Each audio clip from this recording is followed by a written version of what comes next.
I signed the deed to the cottage on a Tuesday, trading 10 years of burnout for a view of the dunes. I thought I had purchased peace, but it turns out I had just built a stage for my sister's chaos. Before I could even unlock the front door, Brooke called to announce she was arriving with 12 strangers, laughing like she was doing me a favor. That was the moment I realized my sanctuary was already under siege. The key felt heavy in my palm. A jagged piece of brass that weighed more than its physical mass suggested. It weighed exactly as much as 10 years of skipped vacations, missed happy hours, and the crushing, hollow fatigue of being the dependable daughter. I stood on the porch of the weathered gray cottage on Dune Grass Lane, the salty wind whipping my hair across my face, and for the first time in my 33 years, I did not feel like I was waiting for permission to breathe. I had closed on the house 3 hours ago.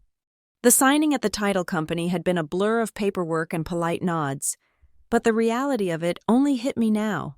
I owned this. I owned the peeling white paint on the railing. I owned the overgrown hydrangeas, fighting a losing war against the sand. I owned the silence. Seabrook Dunes was not the Hamptons. It was not where people went to be seen. It was where people went to disappear. The town was a grid of sandy roads and shingled houses that smelled of cedar and damp wool, sitting on a stretch of coast that felt moody even when the sun was shining. That was exactly why I wanted it. I was tired. I was so profoundly, structurally tired that my bones felt like chalk. I unlocked the door and stepped inside. The air was stale, smelling faintly of lemon polish and old wood, but it was mine. I dropped my canvas weekend bag on the floor and just stood there, listening. No sirens, no emails pinging, no family group chat vibrating with the latest crisis involving my sister, Brooke, or my mother's passive-aggressive commentary on my marital status. Just the low, rhythmic thrum of the ocean a block away. I walked through the rooms, touching the walls. 2 bedrooms, a bathroom with pink tiles that screamed 1950s, and a living room with a large window facing the dunes. It needed work. The floors were scuffed, and the kitchen cabinets were a majestic shade of avocado green. But I had plans. I imagined mornings with coffee and sandpaper, weekends spent slowly stripping varnish, restoring this place at a pace that demanded nothing from me. I was not on call here. I went out to the back deck to inspect the perimeter. The property was unfenced, bleeding naturally into the sandy scrub and dune grass. To my left, a taller, more maintained house stood watch. A woman was kneeling in a garden bed near the property line, aggressively pulling weeds. She wore a wide-brimmed straw hat and gardening gloves that looked like they had seen actual labor. She looked up as I leaned against the railing. She was older, maybe 60, with a face that had been etched by the sun and a pair of sharp, intelligent eyes. "New owner," she called out. Her voice was raspy, like dry leaves. "Yes," I said, smiling. "Just got the keys today. I'm Alice." She stood up, wiping her gloved hands on her jeans. "I'm Mara Dorsey. Good luck with the salt. It eats everything. The previous owner, Mr. Henderson, he gave up on the rust eventually. Just let the hinges seize up. I'm planning to replace them." I said, "I'm looking forward to the work." Mara studied me for a second, her gaze lingering on my city clothes, my pale complexion, the way I was holding my shoulders too high. "You look like you need the quiet." I laughed. A short, breathless sound. "You have no idea." "Well, enjoy it while it lasts," Mara said, gesturing vaguely toward the road. "It is quiet now, but the season is coming. Henderson used to rent this place out to weekenders, bachelor parties, college kids. It can spiral fast in this town if you don't watch it." I shook my head quickly. "Oh, I'm not renting it. It's just for me. Maybe a few close friends eventually, but mostly just me. I want a sanctuary, not a business." Mara nodded, looking approved. "Good. People get weird about beach houses. They think because there is sand nearby. The rules of civilization don't apply. If you need a plumber, call Miller. If you need a distraction, walk the beach. If you see a raccoon, Don't feed it. That is the orientation. Thank you, Mara, I said. I felt a rush of gratitude for her bluntness. It felt solid, grounded. I spent the rest of the afternoon unpacking the meager supplies I had brought: sheets, towels, a bottle of wine, and a toolkit. I made the bed in the master bedroom, which was really just the slightly larger of the two small rooms. By the time the sun began to dip below the horizon, painting the sky in bruises of purple and orange, I felt a level of contentment I had not experienced since childhood. I sat on the living room floor, eating takeout pizza I had picked up on the way in, watching the shadows lengthen. I had not even turned on a lamp. The darkness felt protective. Then, my phone lit up. It vibrated against the hardwood floor, a harsh, buzzing intrusion. I looked at the screen. A photo of my sister, Brooke, flashed in the dark. She was wearing oversized sunglasses and pouting in the picture. My stomach tightened. It was a reflex, a conditioned response to years of Brooke's emergencies. Brooke needed money. Brooke needed a ride. Brooke had broken up with the guy she swore was the one. Brooke was bored. I debated letting it go to voicemail. I had promised myself boundaries, but the guilt, that ancient, wired-in mechanism, kicked in. What if something was wrong? I slid the icon to answer. Hello, Alice. Brooke's voice exploded through the speaker, breathless and high-pitched. Oh my God. You answered. I was worried you were already doing something boring like sanding a floorboard. I'm eating dinner. Brooke, I said, keeping my voice level. What's up? Okay.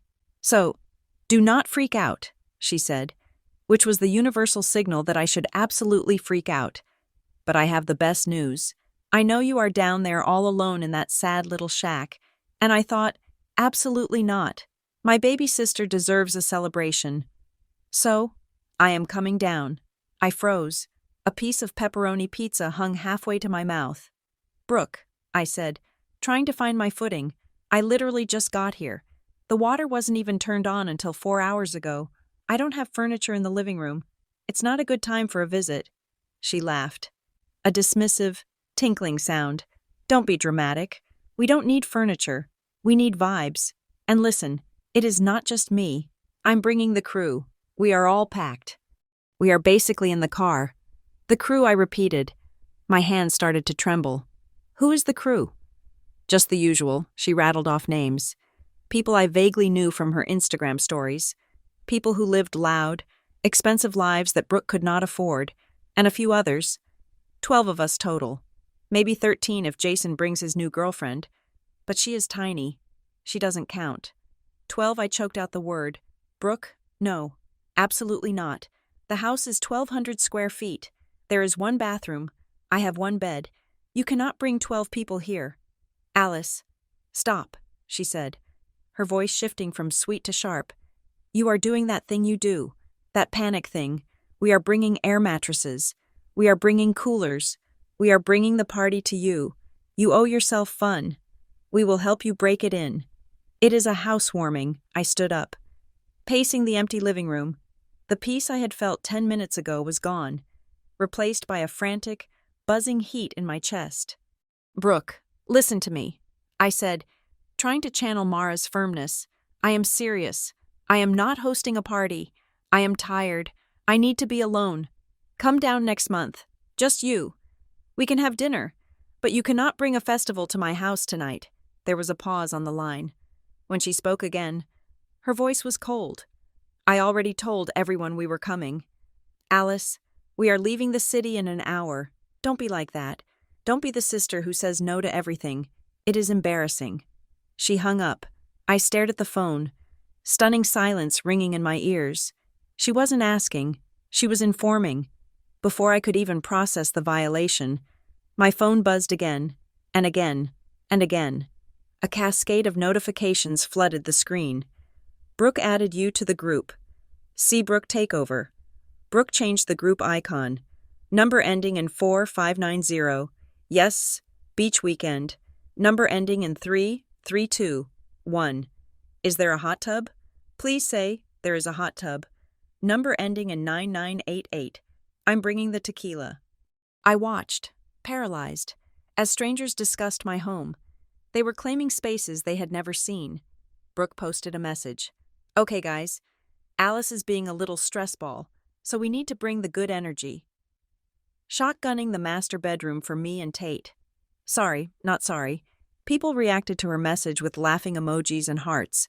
I felt like I was watching a car crash in slow motion, except I was the car. She had assigned the bedrooms.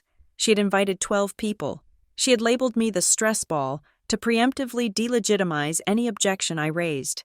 It was a masterclass in manipulation. I looked around the dark living room. The vulnerability of the situation hit me with physical force. I had no blinds. The windows were black squares exposing everything inside to the night. Anyone standing on the dunes could look right in. And the lock, I hadn't changed the lock yet. I grabbed the folder of closing documents from the counter and flipped through them until I found the number for Shoreline Key Realty, the agency that had managed the property for the previous owner. It was late, almost 8 o'clock, but they had a 24-hour emergency line for tenants. A woman answered on the third ring, sounding bored. "Shoreline Key. This is Brenda." "Hi, Brenda," I said, my voice shaking slightly. "This is Alice Wood. I just closed on the property at 42 Dunegrass Lane today." "Okay," she said. "What's the problem?" "The water heater." "No," I said. "I have a security question. The previous owner, Mr. Henderson, he rented this place out." "Right. Yeah. For years," Brenda said. "Popular spot. The front door has a keypad lock." I said, "I haven't had a chance to swap it out yet." I was wondering, how often was the code changed? There was a silence on the other end, accompanied by the clicking of a keyboard. "Well, usually we change it for every guest. But looking at the log here, it looks like Mr. Henderson had a master code he gave out to friends and family, and sometimes repeat renters requested the same code for convenience." My blood ran cold. "So, there is a code floating around that multiple people know?" "Probably," Brenda said unhelpfully. "Look, if you're the owner now, you should just reset it. Do you have the manual?" "No," I said. "I don't have the manual. I don't have anything." I hung up. I was standing in a glass box with a lock that half the state might have the key to, and my sister was leading a convoy of 12 strangers toward me like a heat-seeking missile. I needed to stop this. I needed to draw a line so thick and heavy that even Brooke couldn't bulldoze over it. I opened the group chat. My thumbs hovered over the keyboard. I typed, deleted, and retyped. I needed to be polite but firm. If I sounded angry, Brooke would paint me as hysterical. If I sounded weak, they would ignore me. "Hi, everyone," I typed. "I think there has been a misunderstanding. I just moved in today and the house is not set up for guests. There is no furniture and I am doing repairs. Also, the septic system is old and cannot handle 12 people. Please do not come tonight. We can plan a visit when the house is ready." I stared at the message. It was reasonable. It was factual. I hit send. Almost immediately, my personal text thread with Brooke pinged. "Brooke OMG, delete that immediately. You are making me look like an idiot. Brooke. They are already in the cars. Alice, we are on the highway. You can't turn people around now. It's rude. Brooke. Don't embarrass me. They're professionals. They'll be respectful. We'll buy toilet paper. Calm down." In the group chat, a guy named Tate replied to my message. "No worries, Alice. We're low maintenance. We'll sleep on the floor. Just need a place to crash and catch the sunrise." Brooke reacted to his message with a heart. They were ignoring me. They were treating my boundary as a cute suggestion, a quirky obstacle to be charmed away. I felt tears of frustration prick my eyes. I dialed my mother. If anyone could stop Brooke, it was Diane. Brooke listened to Diane. Diane held the purse strings for the family approval, and Brooke was addicted to it. My mother answered on the second ring. "Alice, everything okay? Did you sign the papers?" "I signed them, Mom." I said, "But Brooke is coming. She just called. She's bringing 12 people. Tonight." "Oh," Diane said, her voice dropping into that soothing, placating register I hated. "Yes, she mentioned she might take a drive down. She's so excited for you. Alice, She's been talking about your beach house all week. She's bringing 12 strangers. Mom, I said, my voice rising. I told her no. I told her the house isn't ready. She's ignoring me. You have to call her. Tell her to turn around. Diane sighed. A long, weary sigh that suggested I was the one being difficult. Alice, honey, listen. Brooke has had a really hard month. You know she's been struggling with that job situation, and she just needs a win. If you turn her away now, it's going to cause a huge blow-up. Do you really want to start your new chapter with a family war? I'm not starting a war, I shouted, startling myself. She is invading my house. Lower your voice. Alice, Diane said sharply, you're sounding irrational. Look, you have plenty of space. Just let them crash for a night or two. Keep the peace. It's easier for everyone if you just go with the flow. Honestly, it's a little selfish to hoard the place to yourself after all we've done to support you during the buying process. I gripped the phone so hard my knuckles turned white. All we've done. My parents had not contributed a dime. I had saved every penny. I had navigated the mortgage alone. The support she was referencing was simply that she hadn't actively sabotaged me until now. She's not going to listen to me. Mom, I said quietly, but she might listen to you. I am not getting in the middle of it, Diane said, effectively getting right in the middle of it by choosing Brooke's side. Just be a good sister. Buy some bagels. It will be over before you know it. I ended the call without saying goodbye. I stood in the dark kitchen, the hum of the refrigerator the only sound. I was alone. I had no backup.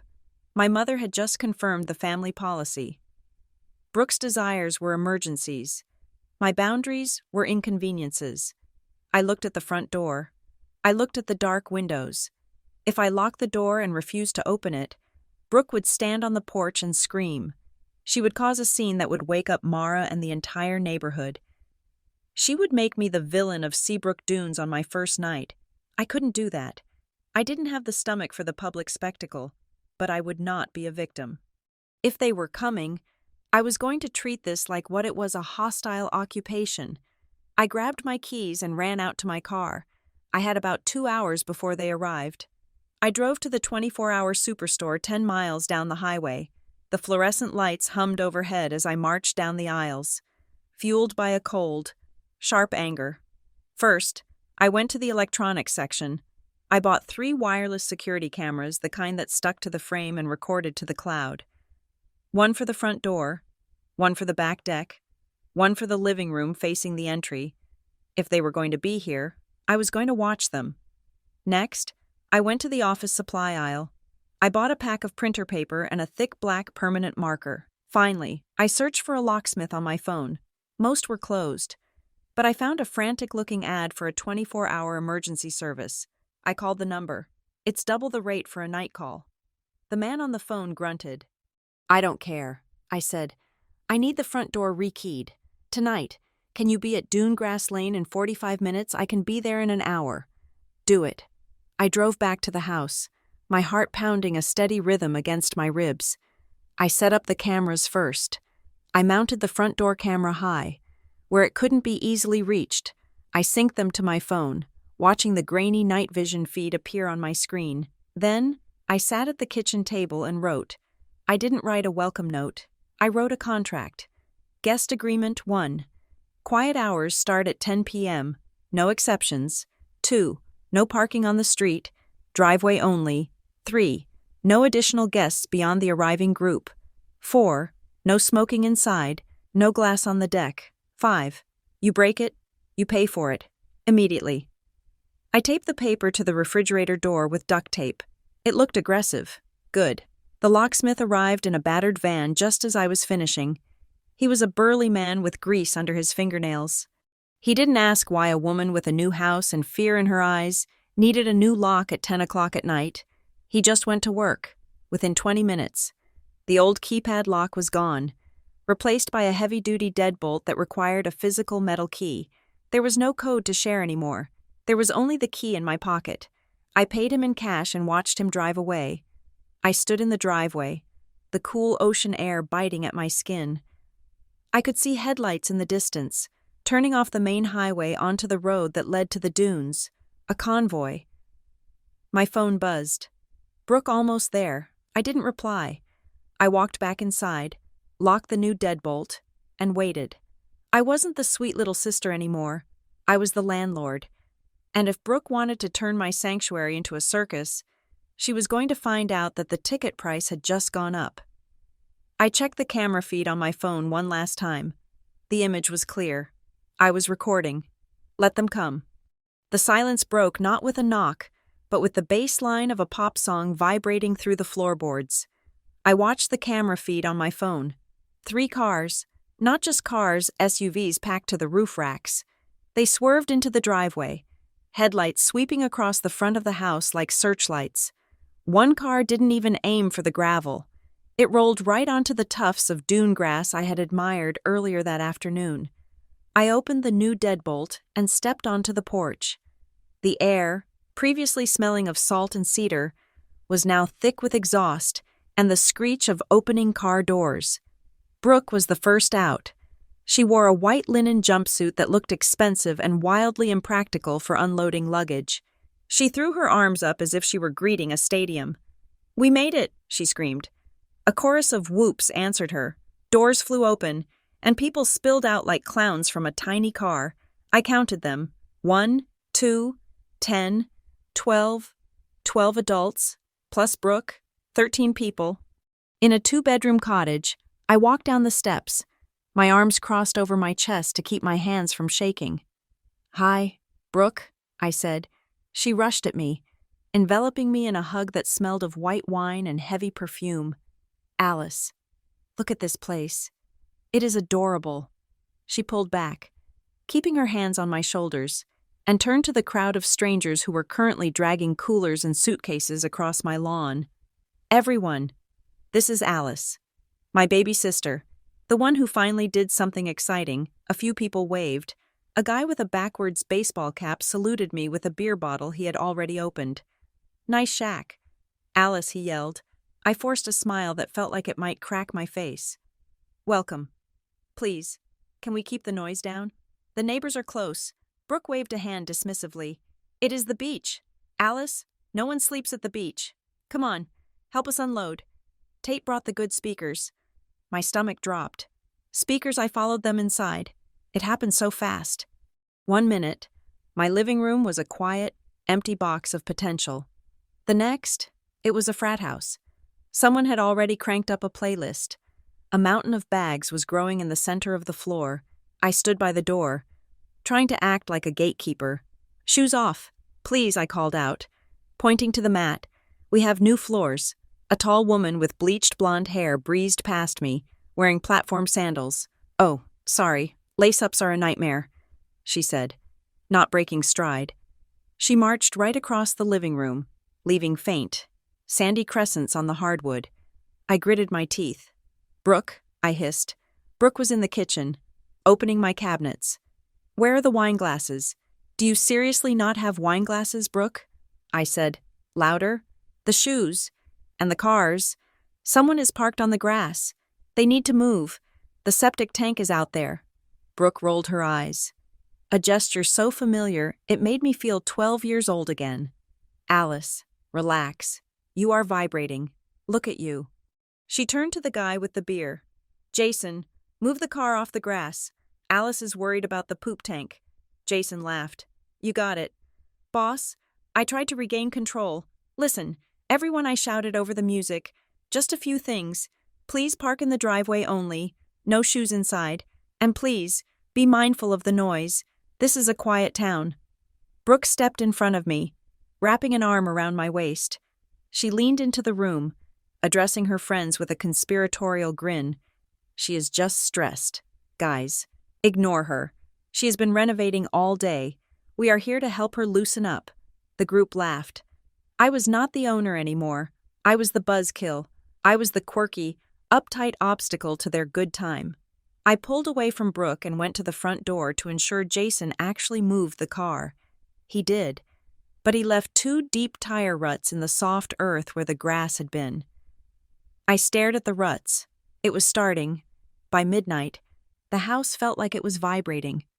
The air was hot and smelled of tequila and humid bodies. I had retreated to the kitchen, trying to organize the chaos of bottles and takeout boxes that had appeared out of nowhere. I watched a girl I didn't know she had introduced herself as Chloe walking around the living room with her phone held high on a stabilizer gimbal. She was narrating to an invisible audience. "So we are at this super cute hidden gem in Seabrook," she was saying. Her voice pitched into that smooth, artificial influencer cadence. "It is giving coastal grandmother meets spring break. Look at these details." She panned the phone across the mantel. I froze. On the mantel, I had placed a small, framed photo of my father. He had died 3 years ago. It was a private photo, just him and me on a fishing boat. I stepped forward. "Excuse me," I said. "Please don't film that." Chloe stopped, looking confused. She lowered the phone. "Oh, I'm just getting B-roll for the series. The series I asked." "Yeah, my beach house content series. For TikTok, I am not comfortable with you filming my personal photos," I said, my voice shaking. "Or the inside of my house. Really?" She blinked, looking at me like I was speaking a foreign language. "Okay, chill. I can edit it out." She turned away, muttering something that sounded like bad vibes, and wandered toward the deck. I found Brooke on the back deck, holding a cigarette. I didn't even know she smoked. She was laughing with a man I hadn't met properly yet tall, wearing a linen shirt unbuttoned one too many buttons. "Brooke," I said, "we need to talk." She glanced at me, her smile tightening. "Can it wait?" "We are having a moment." "No," I said. "Now." She sighed, handing her cigarette to the man. "Hold this, Tate. My sister needs a consultation." She followed me into the small hallway near the bathroom, the only relatively quiet spot in the house. "What is your problem?" she hissed, her voice dropping the sweet act instantly. "You have been hovering like a prison warden since we got here. You are making everyone uncomfortable." "My problem," I whispered furiously. "Brooke, someone just walked sand all over the new floors. Someone else is filming my dad's photo for TikTok, and there are 13 people in a house meant for 4. You are disrespecting my home. It is a house, Alice," she said. "It is wood and drywall. Stop acting like it is a temple. We are just having fun." "You should try it. I am trying to protect my property." I said, "I asked you for one thing. Respect. You are acting like a landlord." She spat. "It is so ugly." "Alice, seriously, this is why people don't invite you places. Because you can't just let things be. You always have to control everything." The words hit me in the chest like a physical blow. This is why people don't invite you places. It was the weapon she always used. The implication that I was socially defective, that my desire for order was a personality flaw that made me unlovable. For years, I had believed her. I had thought I was the boring one, the rigid one. But looking at her now, with her eyes glassy and her jaw set in defiance, I didn't feel the usual shame. I felt clarity. I am not a landlord. "Brooke," I said quietly, "I am the owner, and if your friends break anything, you are paying for it." She laughed, a harsh barking sound. "I am your sister. Stop counting pennies. Go have a drink." She pushed past me, back toward the party. I went into my bedroom, the small one I had claimed, leaving the master for Brooke and whoever she deemed worthy, and shut the door. I sat on the edge of the bed, my hands trembling. My phone buzzed. It was a text from Mara, my neighbor, Mara Dorsey. "Hi, Alice. Hate to be that person, but the bass is rattling my windows. The town has a strict noise ordinance after 10 o'clock. Police will issue a $500 fine for the first offense. Just a heads up." I stared at the screen. $500. This wasn't just awkward family drama anymore. This was a legal liability. I stood up.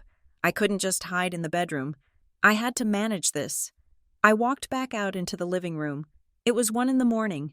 "Turn the music down," I yelled. A few people looked at me. The guy with the baseball cap, Jason, gave me a thumbs up and lowered the volume by a fraction. I walked over to the speaker and turned it off completely. The silence that followed was sudden and aggressive. "Hey," someone protested. "Music is off," I said, my voice ringing in the quiet. "The neighbors are complaining. If the police come, The fine is $500. Unless one of you wants to Venmo me that cash right now, the party is over. There was a grumble of annoyance. People rolled their eyes, but the silence held. Brooke appeared from the deck, looking furious. Alice, you are killing the mood. The mood is costing me money. I said, everyone, go to bed, or go to a bar. But the noise stops here. I retreated to my room again. Locking the door, I didn't sleep. I lay in the dark, listening to the murmurs, the footsteps, the toilet flushing every 10 minutes. I felt like an intruder in my own home. The next morning, the house smelled of stale beer and coffee. I walked into the living room at 7 o'clock to find bodies sleeping on the sofas, on air mattresses, and one guy simply curled up on the rug. The kitchen was a disaster zone. Red cups everywhere, an open bag of chips spilled on the counter, a sticky puddle of something orange near the fridge. I started cleaning. I didn't do it aggressively. I just did it. I needed order. Around 9, people started waking up. They moved sluggishly, ignoring me or mumbling vague apologies as they stepped around me to get water. Brooke emerged from the master bedroom wearing a silk robe. She looked surprisingly fresh. Good morning. Sunshine, she chirped, ignoring the tension from the night before. Coffee, I am cleaning up the mess. Brooke, I said, wiping the counter. She waved a hand. The guys will do that later. Relax. Hey, I want you to meet Tate properly. You barely said hi last night. She gestured to the man she had been smoking with on the deck. He was leaning against the doorframe, wearing perfectly pressed shorts and a polo shirt. He didn't look hungover. He looked alert. Tate Larkin, he said, extending a hand. He had a firm, practiced handshake. Beautiful property you have here. Alice, really great potential. Thank you, I said, withdrawing my hand. You're a friend of Brooke's colleague. Actually, he said, flashing a white smile. Well, friend and colleague. I run Sunshine events. We do boutique experiences, pop-ups, beach gatherings, that sort of thing. Oh, I said. Brooke jumped in. Tate is going to set up a cute bonfire night for us tonight. Just on the beach. Nothing crazy. He is an expert. Tate nodded. I was actually just taking a look at the deck. Do you know the load-bearing capacity? I blinked. Excuse me. The deck, he said, pointing outside, for the flow of traffic and the square footage of the backyard. I was pacing it out. You have got about 40 feet of usable depth before the dune line protected zone. Right? I stared at him. He wasn't talking like a guest. He was talking like an inspector. Why do you need to know the load-bearing capacity of my deck? I asked.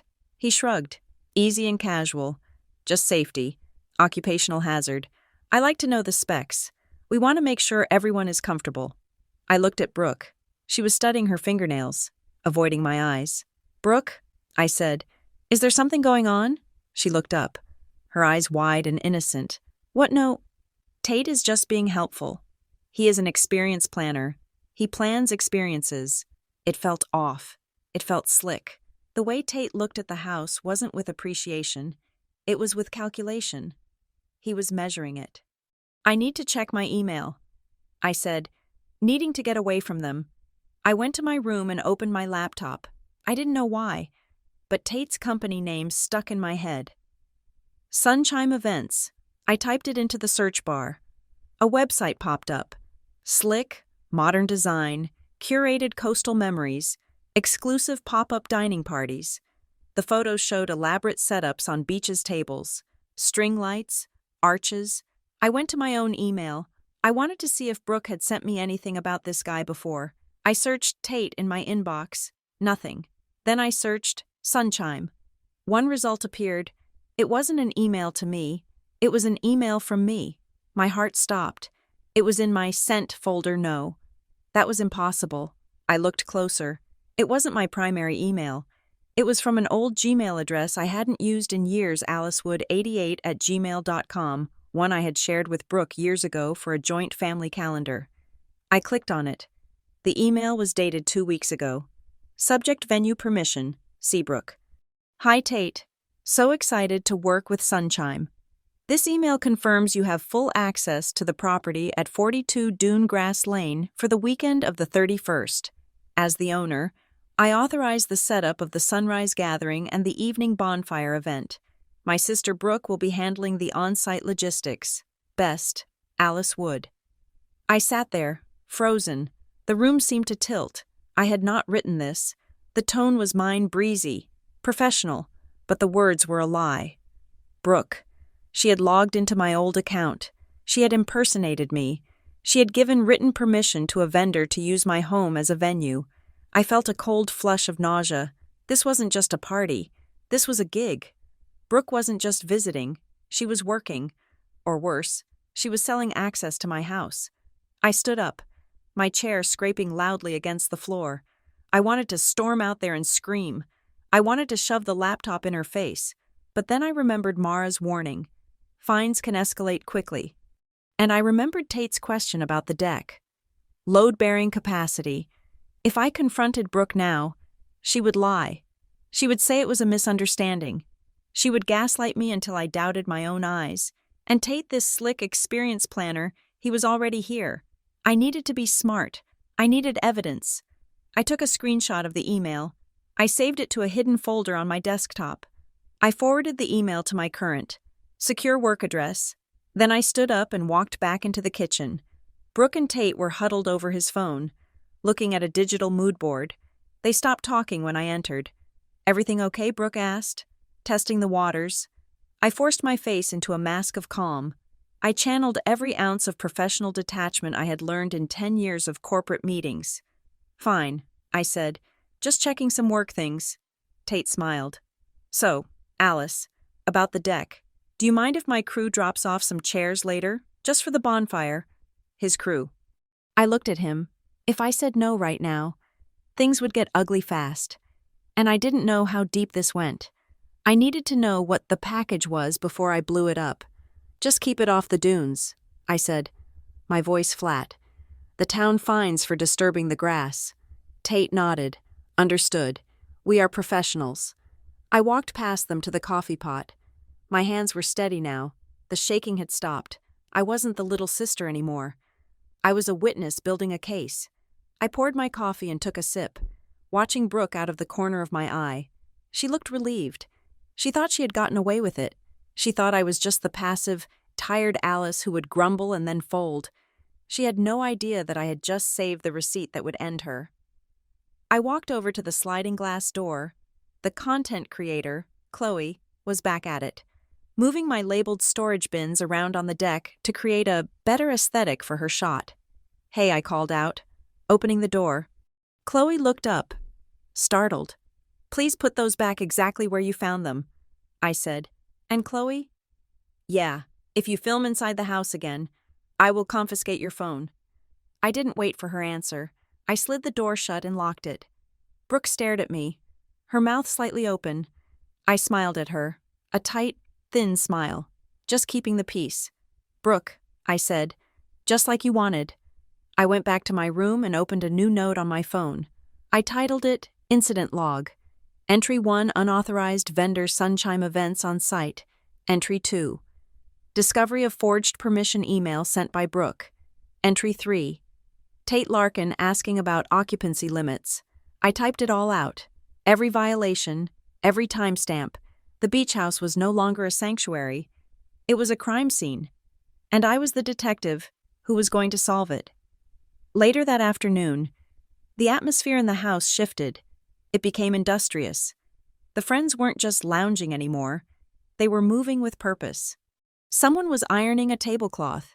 Someone else was arranging flowers in mason jars. I sat on the porch swing, watching. It was fascinating.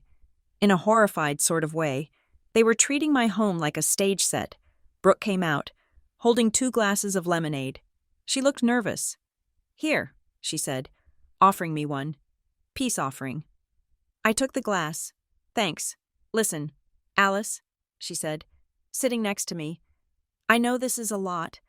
I know you wanted a quiet weekend, and I really appreciate you letting us do this bonfire thing. It means a lot to Tate." "Why does it mean a lot to Tate?" I asked, keeping my eyes on the horizon. She hesitated. Just exposure. You know, he is trying to build his portfolio in Seabrook. It is a tough market to crack. And what do you get out of it? I asked. Me. She laughed. A high, brittle sound. Nothing, just a fun party. Just good vibes. She was lying. I could see the pulse jumping in her neck. Brooke, I said slowly. Did you promise him the house? She turned to me, her eyes flashing. God, Alice, why do you always have to make it sound so transactional? I didn't promise him the house. We are just using the space. Family helps family. Why is that so hard for you to grasp? Because family doesn't usually forge emails. I thought, but I didn't say it. Not yet. Okay, I said. Just make sure they clean up. Of course, she said. Jumping up, we will leave it spotless. You won't even know we were here. She hurried back inside. I took a sip of the lemonade. It was sour. I pulled out my phone and opened the camera app. I took a photo of the crew setting up the chairs on the sand. I took a photo of the van that had just pulled up with the Sunshine logo on the side. I wasn't going to stop them tonight. I was going to let them dig the hole deep enough that they couldn't climb out. I texted Mara. Alice, hi Mara. If you see anything weird tonight, don't call the police yet. Call me. I'm handling it. Mara Roger. That. Good luck. Honey, you're going to need it. I watched the sun begin to dip low in the sky, the golden hour, the time photographers loved. Tate was down on the beach now, directing two guys who were erecting a wooden arch. It looked like a wedding arch. My stomach churned. What exactly was happening here? I went back inside and found the bathroom. I locked the door and turned on the shower, just to have a moment of white noise. I looked at myself in the mirror. I looked tired, dark circles under my eyes. But there was something else in my expression, too. A hardness. I had spent my whole life trying to be the easy one, the one who didn't cause trouble, the one who absorbed Brooke's chaos so my parents wouldn't have to. And where had it gotten me? Hiding in my own bathroom while strangers built a stage on my property. I turned off the shower. I didn't get in. I just stood there, listening to the water drip. No more. I walked out of the bathroom. I walked into the living room. Tate was there, holding a clipboard. Alice, he said, just doing a final head count for the catering. Catering, I asked. Just heavy appetizers, he said quickly. Nothing messy. I looked at the clipboard. I saw a column of numbers, dollar signs. Is this a paid event? Tate? I asked. He froze. Just for a second. Then he smiled. No, just cost sharing. Everyone chips in for the food. Standard stuff. He flipped the clipboard over, hiding the numbers against his chest. I nodded. Okay. I walked past him, brushing his arm. I had seen the number at the bottom of the page before he flipped it. $5,000. $5,000. Brooke wasn't just getting a free party. She was charging admission, or Tate was, and my house was the venue they were getting for free. I went to the kitchen and grabbed a bottle of water. My hands were shaking again. But this time it wasn't fear. It was rage. Cold, distilled rage. I wasn't going to scream. I wasn't going to cry. I was going to wait until the guests arrived. I was going to wait until the money changed hands. I was going to wait until the fraud was complete, and then I was going to burn it all down. I walked out to the deck. Brooke was there, adjusting a string of lights. Looks great. Doesn't it? She asked, beaming. It sure does. I said, it looks expensive. She faltered. Well, you know, we like nice things. Yeah. I said, we do. I sat down on the steps and watched the sun go down. The unplanned takeover was about to begin, and I had a front row seat to my sister's betrayal. I checked my phone. The battery was at 90%. Plenty of juice for recording. I hit the record button on the voice memo app and slipped the phone into my pocket. Let the show begin. The sun had not yet cleared the horizon when I woke up. It was that strange, gray hour of the morning where the world looks flat and desaturated. The colors muted by the lingering marine layer. I had slept in fits and starts, my dreams haunted by the sound of footsteps on my ceiling and the phantom vibration of bass lines that weren't there. I rolled out of bed. my body aching with a tension that sleep had failed to dissolve. I needed coffee. I needed to reclaim my space before the 12 interlopers in my living room began their day. I padded barefoot out of the bedroom, stepping carefully to avoid the creaky floorboard in the hallway. The living room was a landscape of sleeping bodies. They were everywhere, draped over the sofa, curled in sleeping bags on the floor, one arm hanging off an air mattress. The air was thick with the smell of sleep and stale alcohol. I navigated the maze of limbs and made it to the kitchen. I started the coffee maker, the gurgle of the water sounding impossibly loud in the quiet house. While it brewed, I walked to the sliding glass door to check the weather. I stopped. My hand froze on the curtain. On the sand, directly behind my house, a transformation had taken place while I slept. It wasn't just a few chairs for a sunrise toast. It was a production, a wooden arch, draped in white linen and dried pampas grass, stood framed against the gray ocean. Rows of white folding chairs were arranged in a semicircle facing the water. String lights had been strung between bamboo poles, creating a perimeter that cut off public access to the stretch of beach immediately connected to my private path. And there were people, not Brooke's friends, a crew. 3 men in black t-shirts were moving with efficient, practiced speed. They were adjusting the chairs, smoothing the sand with rakes, and setting up what looked like a small bar station on a folding table. I unlocked the door and slid it open. The cool morning air hit me, carrying the sound of low voices and the clinking of glass. I walked out onto the deck, tightening the sash of my robe. My heart was hammering a frantic rhythm against my ribs. This was not a hangout. This was a venue setup. I walked down the wooden stairs to the sand. Tate was there. He was holding a tablet, pointing at the arch while talking to one of the crew members. He looked annoyingly fresh, wearing a crisp windbreaker and holding a travel mug. "Excuse me," I said. My voice came out sharper than I intended, cutting through the murmurs of the crew. Tate turned. He smiled.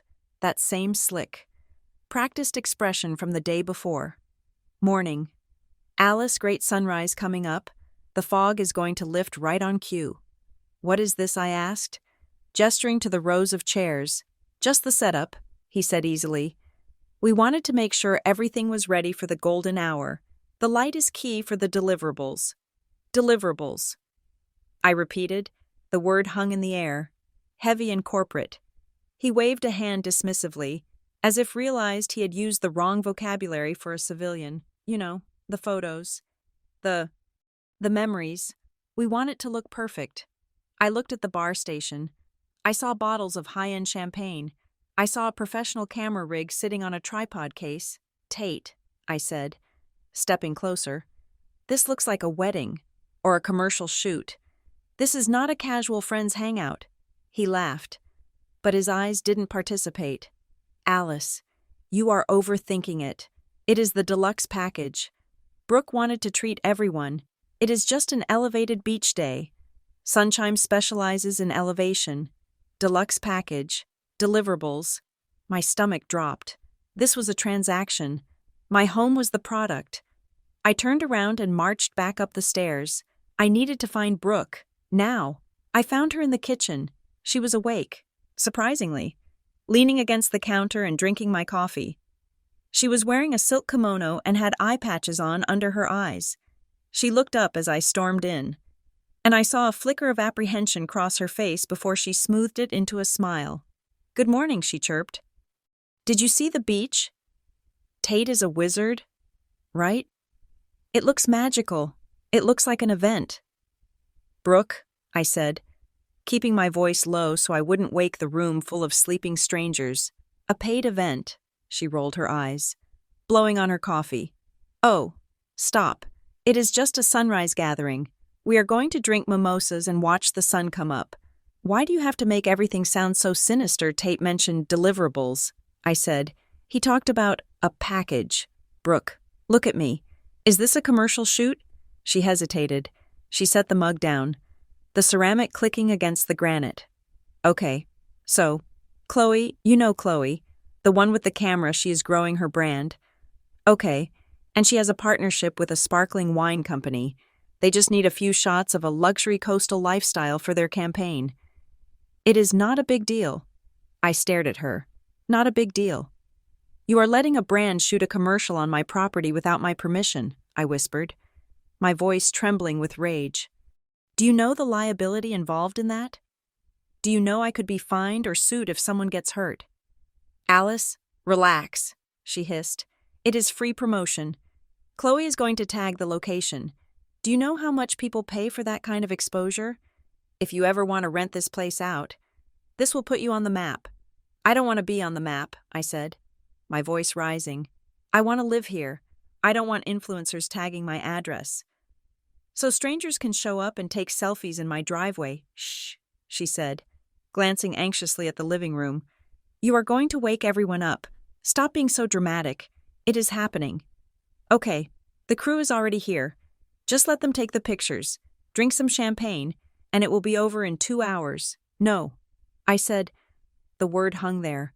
Hard, final, no. I repeated, no filming, no commercial photography, and absolutely no branded content. Tell Tate to pack it up. Brooke's face changed. The sweet, wheedling sister vanished, replaced by the cornered animal I had seen flashes of over the years. Her jaw set, her eyes narrowed. You are ruining this, she said, her voice shaking with suppressed fury. You are ruining everything. Do you have any idea how much effort went into this? How much I promised people I don't care what you promised? I said, you promised it on property that doesn't belong to you.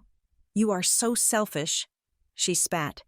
You have this whole house, this entire beach, and you can't share it for one morning. You can't help me out with one tiny thing. This isn't helping you out.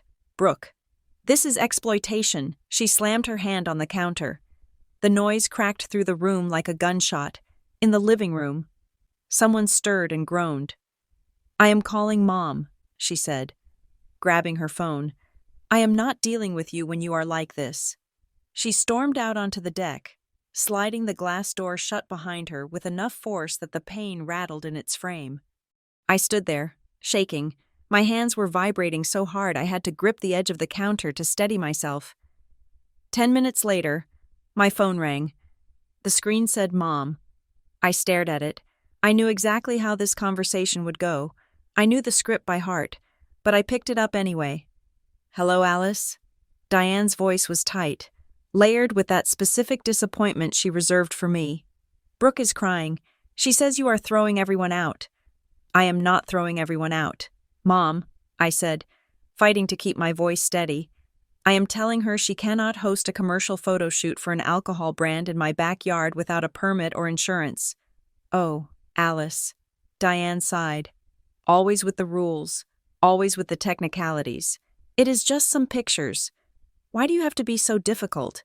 It is not just pictures. Mom, it is a business transaction. Tate, the guy she brought, is running a production. There are crews. There is a bar. So Diane cut me off. Let them have their fun. Brooke has been under so much pressure lately. You don't know what she's going through. What is she going through, I asked. Tell me. Because she seems to be going through a lot of champagne. She is struggling. Alice Diane snapped. She feels lost. She feels like she is falling behind. And here you are, with your beach house and your perfect job.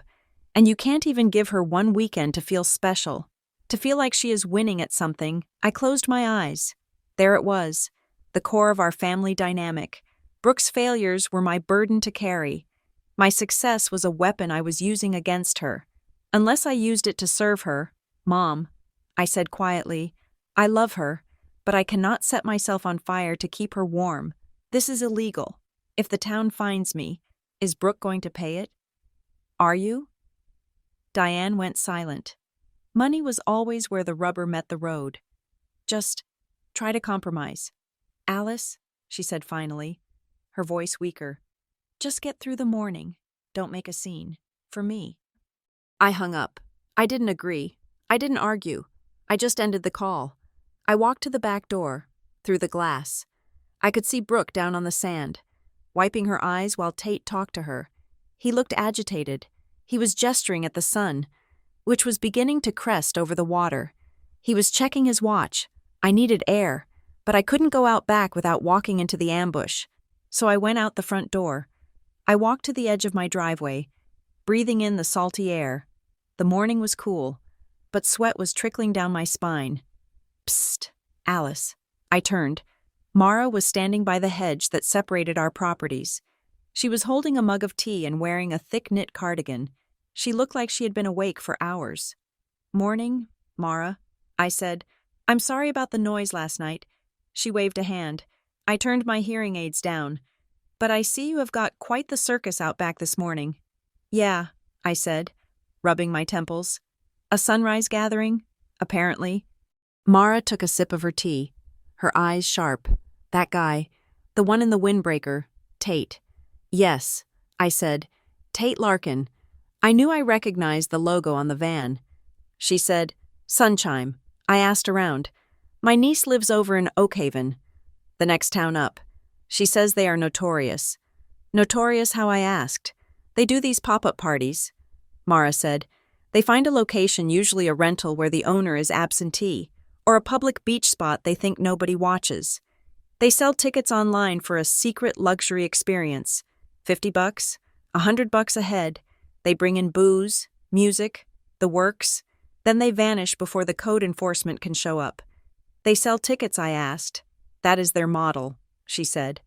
"They skirt the permit laws by calling it a private party. But it is a business. My niece said they left a rental in Oakhaven trashed last summer. The owner got hit with a $2,000 fine for commercial activity in a residential zone."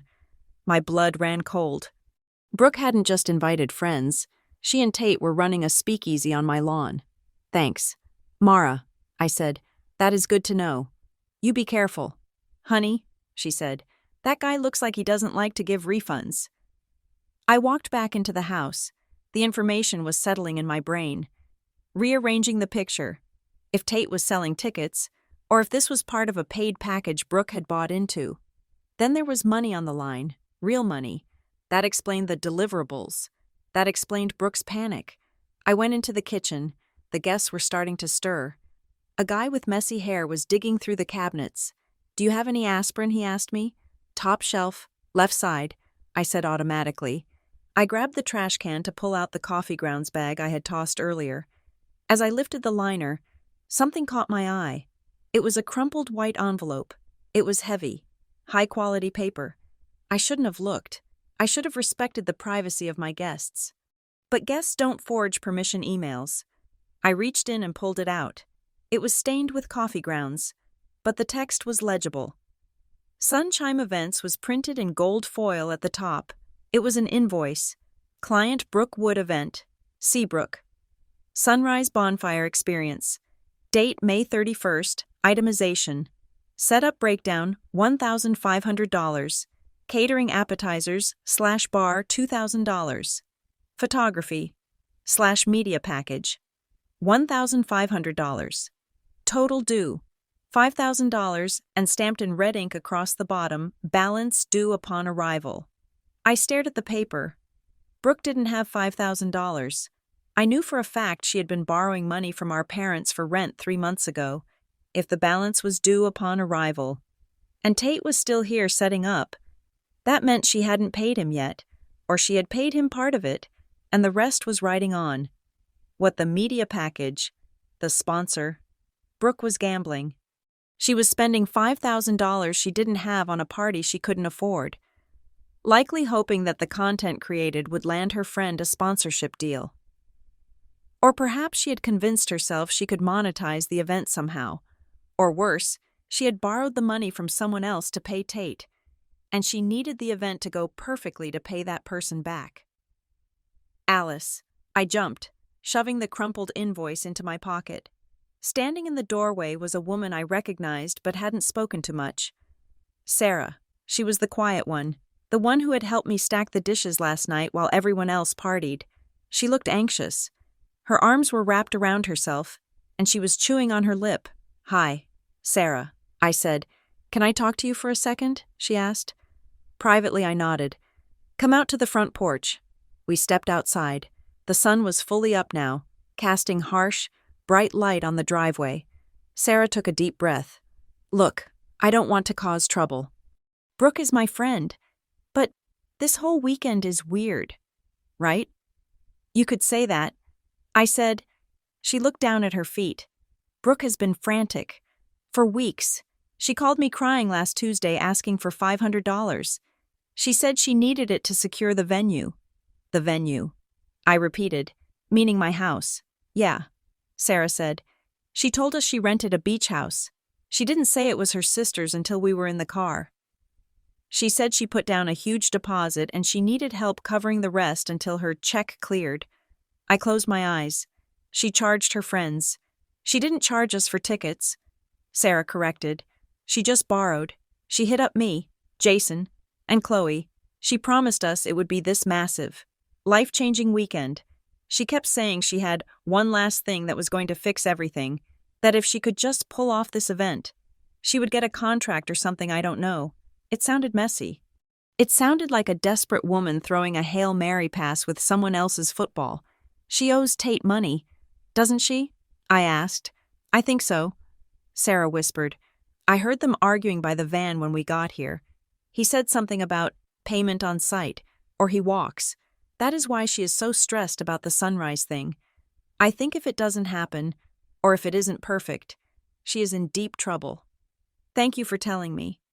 Sarah, I said. She nodded, looking miserable. I don't want to be part of something bad, and you seem nice. You don't deserve this. I went back inside. The house was fully awake now. People were moving toward the back deck. Drawn by the music, Tate had started playing some ambient, spa-like electronic track. They were holding glasses of orange juice that I suspected were heavily fortified. I stood in the living room, watching them. I saw the pattern now. The entire picture. Brooke was drowning. She was in debt, likely to multiple people. She had hired Sunchime, a predatory company that operated in the gray areas of the law, to stage an event she couldn't afford, hoping it would be the launchpad for something, an influencer career, a sponsorship. It didn't matter. What mattered was that she had used my house as the collateral. She had sold access to my property to pay her debts.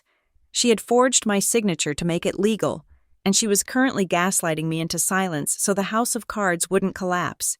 If I stopped the event now, fully and physically, Brooke would be destroyed. She would owe Tate $5,000 for a canceled event. She would owe her friends the money she borrowed. She would be humiliated.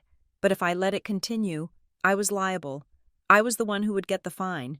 I was the one whose address would be on the police report. I looked at my phone. The group chat had a new message from Brooke.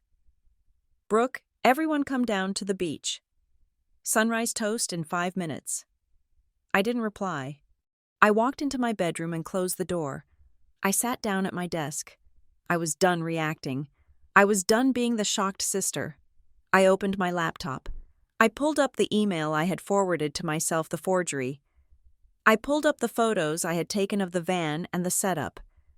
I pulled up the town of Seabrook's code enforcement website, specifically the section on commercial use of residential property. I printed the page that listed the fines: $500 per violation, $2,000 for unpermitted commercial events. I took a piece of stationery and wrote down a timeline. 10 o'clock a.m. checkout. That was it. That was the plan. I wasn't going to drag them off the beach right now. I wasn't going to wrestle the camera out of Chloe's hand. I was going to let them have their sunrise. I would let Brooke have her one moment of illusion, and then, when they came back up to the house, high on mimosas and relief, thinking they had pulled it off, I was going to end it. I texted the locksmith again. Alice, can you come back today at noon? I might need the locks changed again. And do you install security bars? Then I texted Mara. Alice, the party is ending at noon. If you see any commercial vans after 12 p.m., you have my permission to call the cops. I stood up and smoothed my shirt. I felt a cold, hard clarity settling in my chest. It was a painful feeling, like a stone swallowing the love I had for my sister, but it was necessary.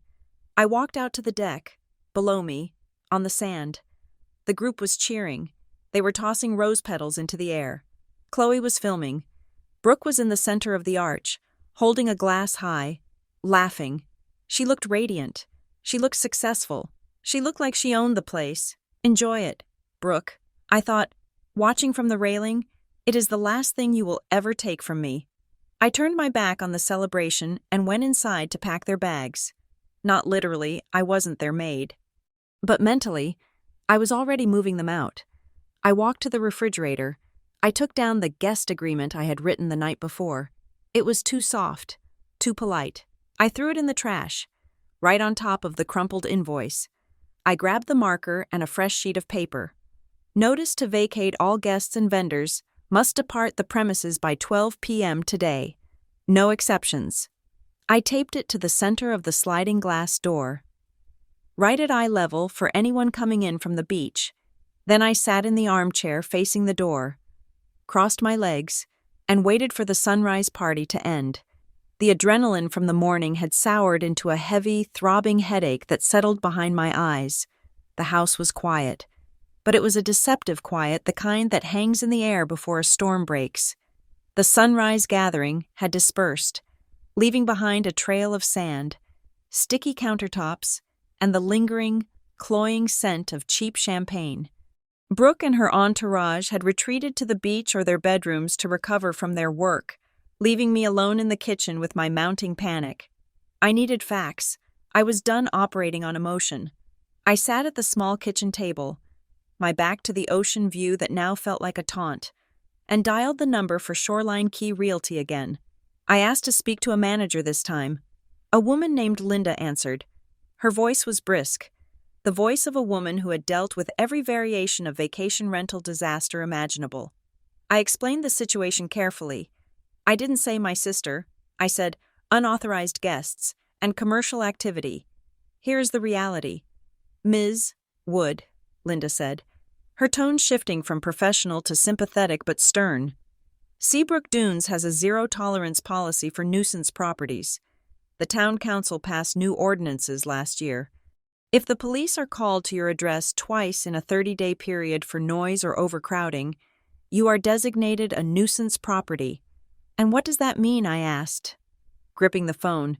It means a $5,000 fine, immediate revocation of any potential rental permits for 2 years, and the town can actually place a lien on the property if the fines aren't paid within 30 days. I felt the blood drain from my face. $5,000. A lien. My sanctuary was being positioned on a trapdoor. And regarding removal, I asked, if I need them out, if they have been there less than 30 days and have no lease, they are guests, Linda explained. You have the right to revoke their license to be on the property. However, if they refuse to leave, the police often view it as a civil matter unless there is a threat of violence or property damage. Your best protection is documentation. You need a clear, written revocation of permission with a specific deadline. If you have to call the police to escort them off, you need to show you gave them reasonable notice. Reasonable notice. Thank you, Linda. I said. I hung up. The path was clear. I couldn't just scream at them to get out. I had to evict them. I opened my laptop. I didn't let myself feel the heartbreak of evicting my own sister. I channeled the part of me that wrote project briefs and compliance reports. I channeled the cold, hard functionality that Brooke always mocked, but secretly relied on to fix her life. I typed out a document. I didn't use a cutesy font. I used Times New Roman, size 12, house notice, immediate policy update. Effective immediately. 1. Quiet hours. Strict quiet hours are enforced from 10 o'clock at night to 8 o'clock in the morning. No music, no shouting, no outdoor gatherings. 2. Occupancy. No additional guests are permitted on the property at any time. The current head count is final. 3. Vendor ban. No outside vendors, catering services, or production crews are permitted on the premises. Any unauthorized commercial activity will be considered trespassing. 4. Checkout.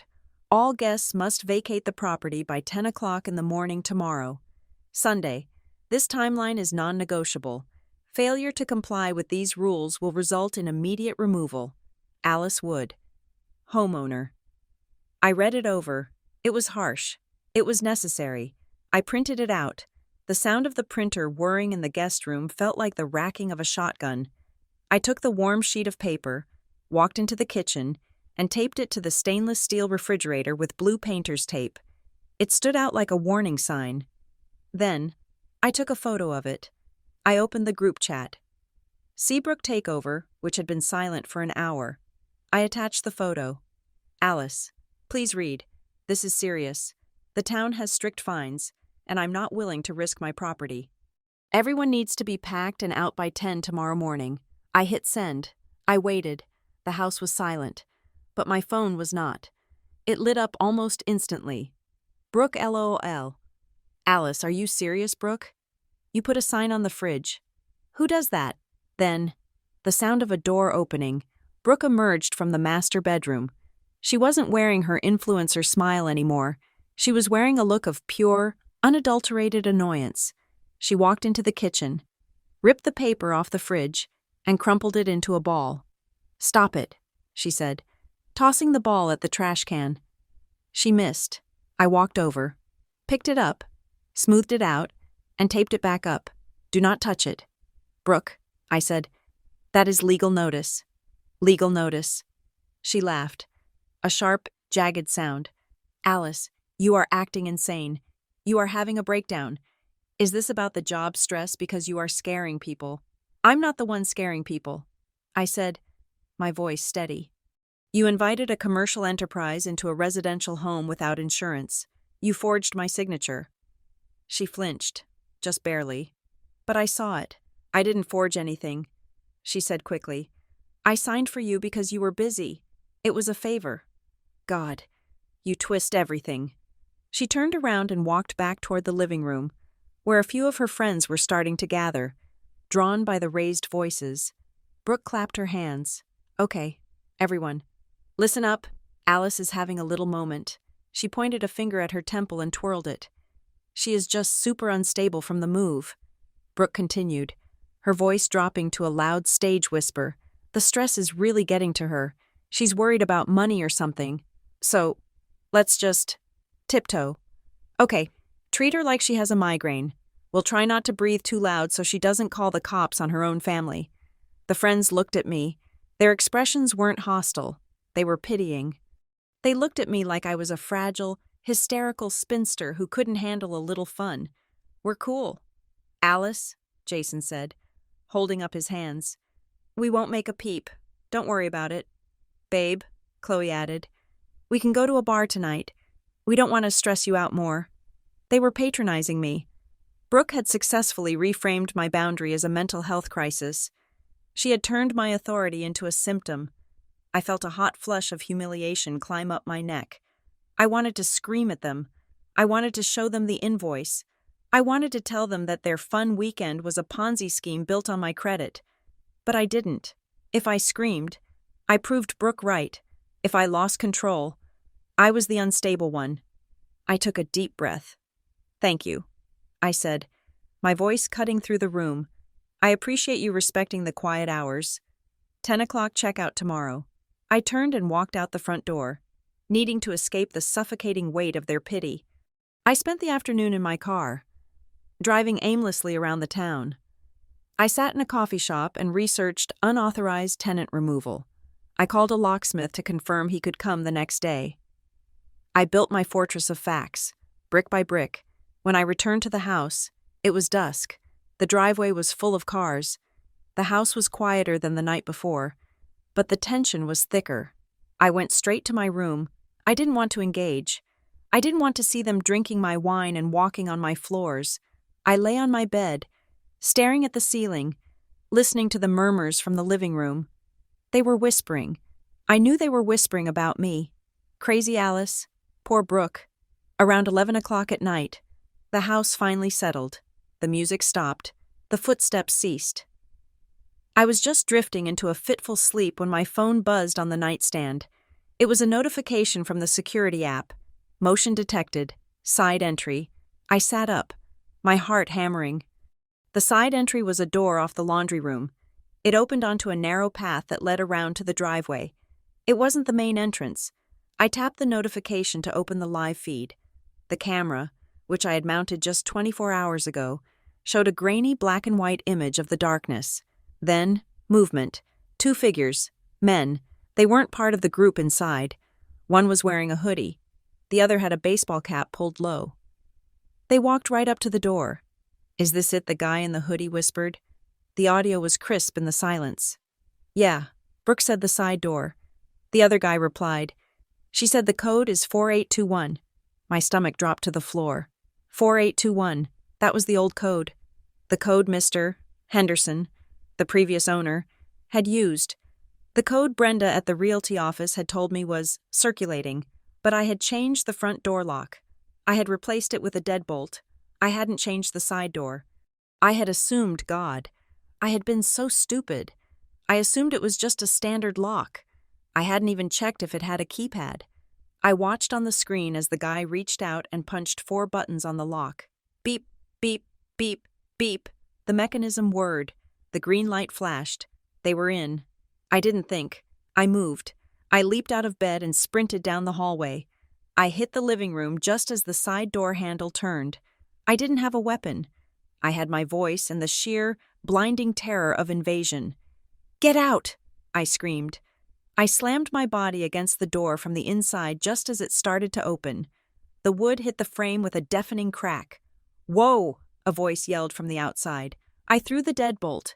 My fingers were shaking so badly I almost missed the latch, but I shoved it home. Click!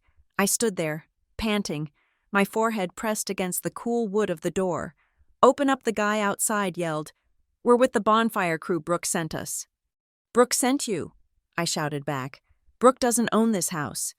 Get off my property or I'm calling the police." There was a silence on the other side. Then, muttering. "She said it was cool." The guy grumbled. "Whatever. This is sketchy." I heard footsteps retreating on the gravel. I didn't move. I stayed pressed against the door, trembling. Behind me, the living room lights flicked on. Alice. It was Brooke. She was standing at the end of the hallway, blinking in the sudden light. A few of the others were behind her, looking confused and frightened.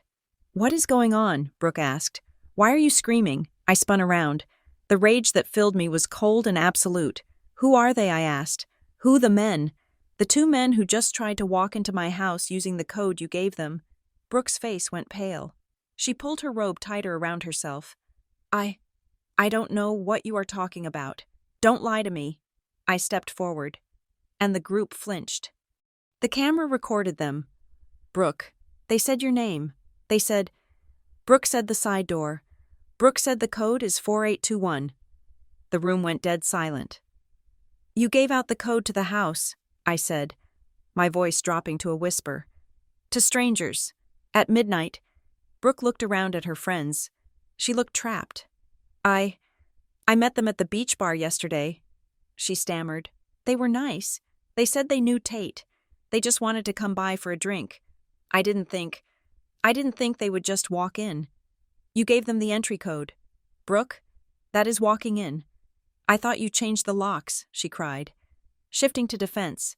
"You made such a big deal about the locksmith. How was I supposed to know the side door still worked?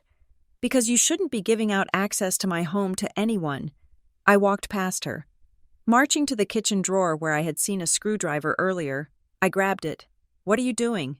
Jason asked, stepping back as I stormed past him. I went to the laundry room. I knelt before the door. I unscrewed the back panel of the smart lock. I ripped the battery pack out.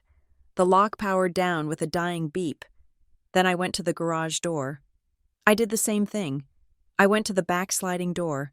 It didn't have a keypad, but I wedged a chair under the handle just in case. I turned back to the group. They were all standing in the living room, watching me like I was a bomb that had just armed itself. "No one comes in," I said, "and no one goes out. If you open a door for anyone who isn't on this property right now, you are leaving with them." "Alice, you are being paranoid," Brooke said. But her voice lacked its usual punch. It was thin, shaky. I looked at her, really looked at her. She wasn't rolling her eyes. She wasn't smirking. She was pale. Her hands were twisting the fabric of her robe. It wasn't just embarrassment. It was fear. She was afraid of the men outside. She was afraid because she didn't actually know them. She had invited chaos into my home because she was so desperate for validation, for friends, for the party to never end, that she had opened the gates to wolves. And now that the wolves were at the door, she looked at me to save her. "Go to bed." "Brooke," I said. I didn't sleep. I sat in the living room in the armchair, facing the door. I held the screwdriver in my lap. At 7 in the morning. The sun rose. The light was gray and unforgiving. At 7:30. There was a heavy, authoritative knock on the front door. I checked the camera. It was Tate. He wasn't wearing his windbreaker. He was wearing a black t-shirt and jeans. He looked tired, and he looked angry. I walked to the door. I didn't open it. I spoke through the wood. "Go away." "Tate, Alice, open the door," he said. His voice was muffled but clear. "We need to do the final setup. The brunch sponsors are arriving in 2 hours. I need access to the kitchen for the caterers. There are no sponsors," I said. "There is no brunch. The event is canceled." There was a pause. Then a low, dry laugh. "You can't cancel it. Alice, the contracts are signed. The money is spent. Open the door." "I'm not opening the door," I said. "You are trespassing. Leave my property." "Listen to me," he said. And his voice dropped. It lost the corporate sheen. It became the voice of a man who collected debts. "You are making this expensive. Alice, very expensive. You don't want to know what the cancellation fees look like. You don't want to know who holds the paper on this debt." My hand tightened on the doorknob. But I didn't turn it. "Is that a threat?" I asked. "It's a calculation," he said. "Open the door. Let us finish the job. Nobody gets hurt." I took a breath, a deep, shaking breath. All communication must be in writing. I said, repeating the advice I had read online. "If you have a contract, mail it to my lawyer. If you touch this door again, I am calling the police." Silence. I watched the camera feed. Tate stared at the door for a long moment. His face was hard, unreadable. Then he spat on my porch, turned around, and walked back to his van. He didn't drive away. He just sat there, waiting. I backed away from the door. My legs felt like water. I sank onto the bottom step of the staircase, burying my face in my hands. He wasn't an event planner. He was a shark, and Brooke had thrown chum in the water. My phone buzzed. "Mara, honey, I see the van. I see the guy staring at your house. Do you want me to make the call?" I stared at the screen. I wanted her to call. I wanted the SWAT team. But I knew if the police came now, with the house full of people and the situation so muddy, it could backfire. I needed the guests out first. I needed clarity. "Alice, not yet. But please stay by your window. If he gets out of the car again, call the non-emergency line and report a suspicious vehicle. Don't mention me. Mara, got it. Don't open that door for anyone but Jesus. Kid." I felt a surge of gratitude so strong it made my eyes burn. A woman I had met 48 hours ago was protecting me more than my own sister. I stood up. I needed to be ready. I went to the kitchen. The guests were starting to wake up, groggy and confused by the tension in the air. I ignored them. I started making coffee. Not for them, for me. I heard the sliding glass door open. I spun around. It was Brooke. She was stepping out onto the back deck. She had her phone pressed to her ear. She looked frantic. I moved closer to the glass, hidden by the curtain. I needed to hear this. She was pacing back and forth, her hand chopping the air. "You said it was chill." "Tate," she hissed, "you said it was just a party. You didn't say you were going to threaten my sister." Pause. She listened, her face crumpled. "I can't. She locked the doors. She has a camera. I can't let you in." Pause. "No, I don't have it. I told you. I'll get it next week. My check is coming." Pause. "Stop saying that I signed it." "Okay, I signed the paper. I took the liability. But you can't put this on me right now. I just need time. I am just buying time." She started crying, ugly, gasping sobs. "Please, Tate, don't tell them. Don't tell Jason. I'll fix it. I promise. Just go." She hung up and leaned against the railing, her body shaking. I stood in the kitchen, feeling a cold, heavy stone settle in my stomach. I signed the paper. I took the liability.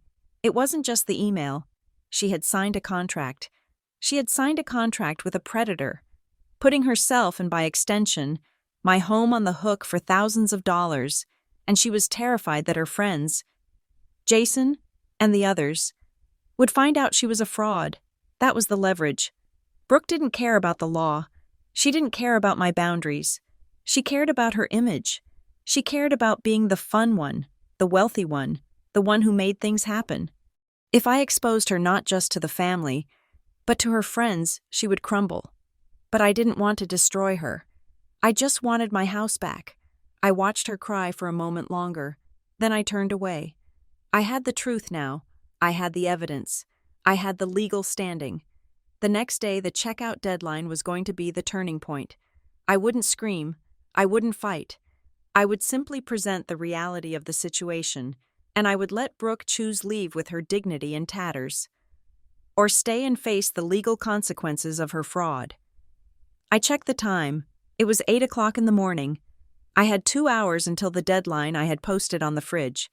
I went to my room and put on real clothes. Jeans, a button-down shirt, shoes. I brushed my hair. I put on makeup. I wasn't dressing for a beach day. I was dressing for court. I walked back out into the living room. "Everyone," I said.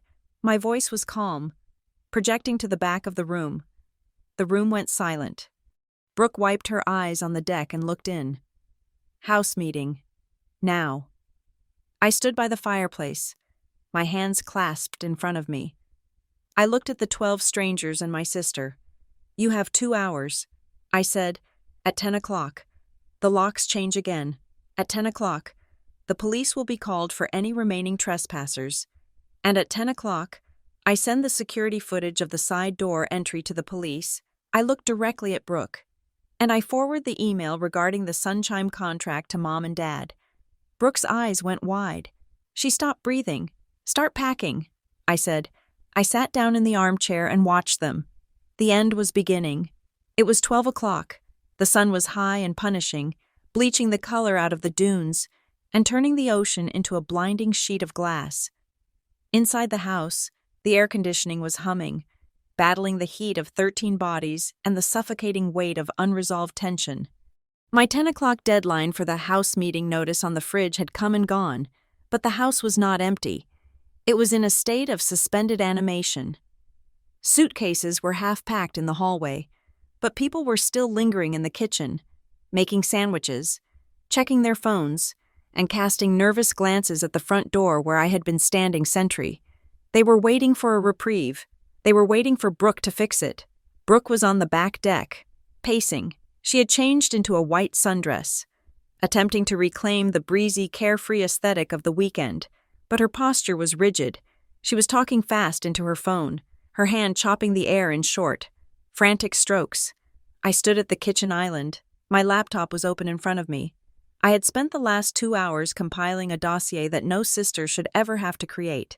I looked at Jason, who was awkwardly holding a ham sandwich. "Grab everyone," I said.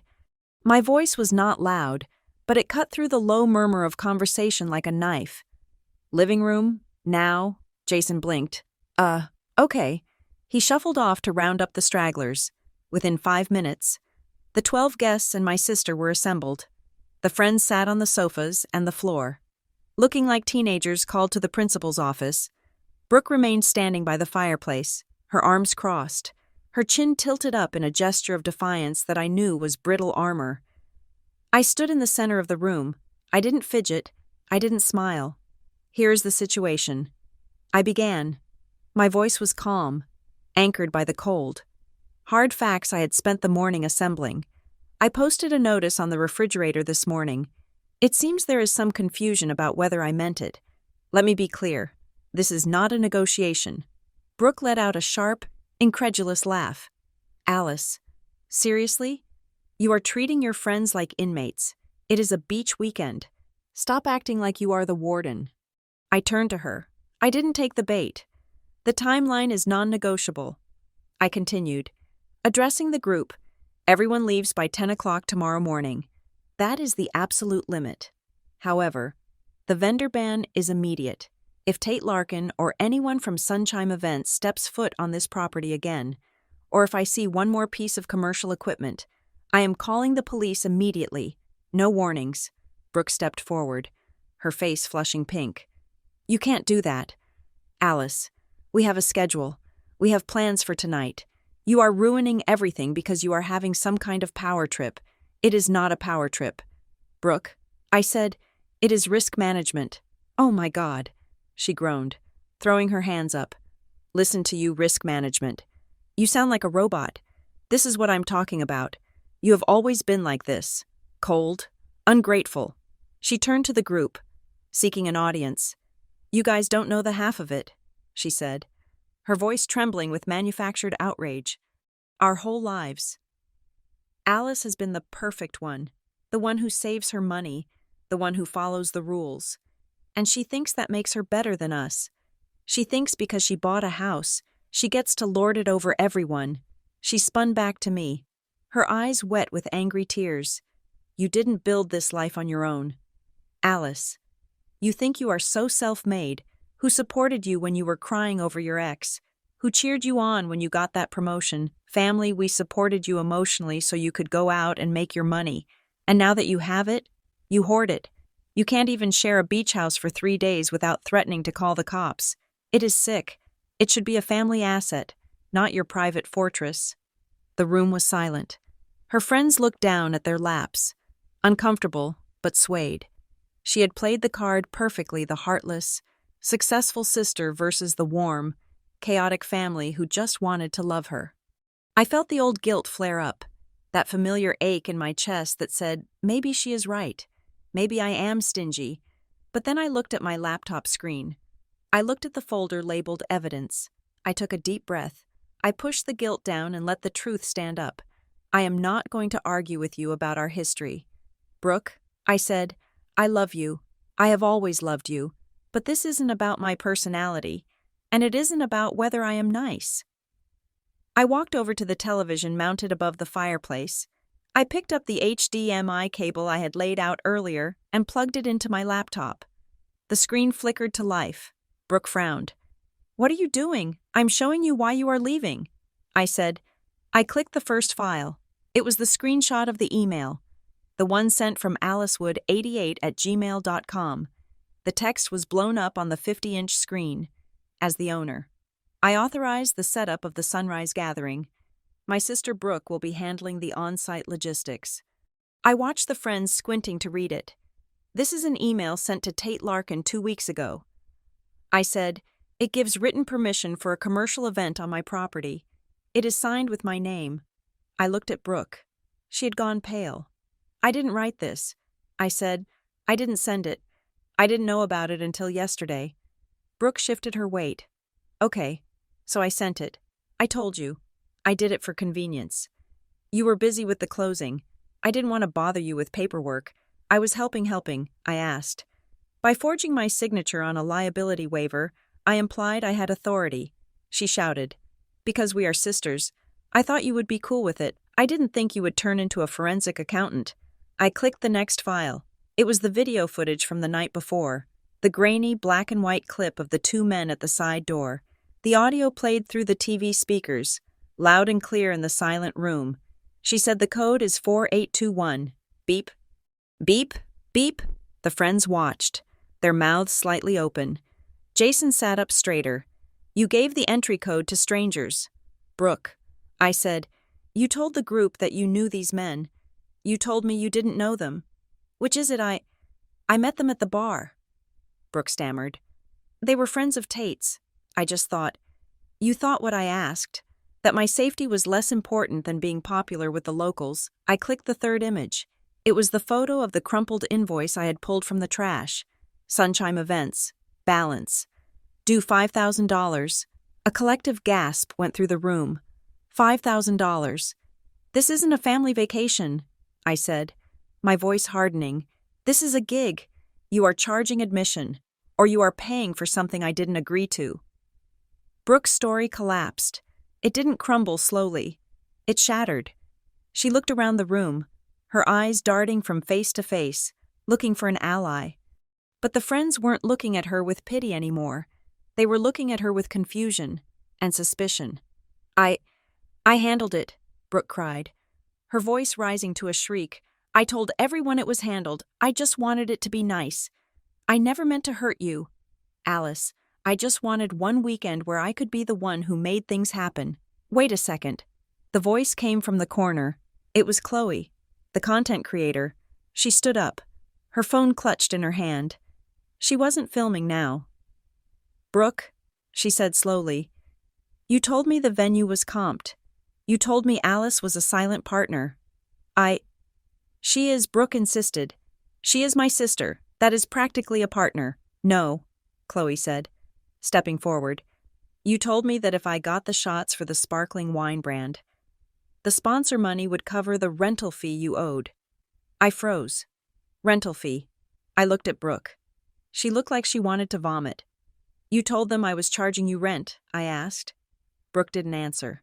She stared at the floor. "And you told me," Jason chimed in, standing up too, "that the sunrise shoot was a paid gig. You said if we helped with the setup, we'd get a cut of the location fee." The pieces slammed into place. Brooke hadn't just used my house. She had sold it. She had sold it to Tate. She had sold it to Chloe's sponsor. She had sold it to her friends as a business opportunity. She was playing every side against the middle, hoping that if she kept the balls in the air long enough, the money would land in her pocket before anyone noticed. "Is that true?" "Brooke," I asked, "were you planning to pay me rent? Or were you going to pocket the location fee and let me pay the fines?" Brooke burst into tears. Real. Ugly tears this time. She collapsed onto the arm of the sofa, burying her face in her hands. "I had to," she sobbed. "I had to what I asked. I am broke," she screamed. "I am so broke." "Alice." The room went dead silent. "I am 3 months behind on my apartment," she gasped, the words tumbling out in a rush of shame. "My cards are maxed out. I borrowed $2,000 from a guy Tate knows just to put the deposit down on the catering.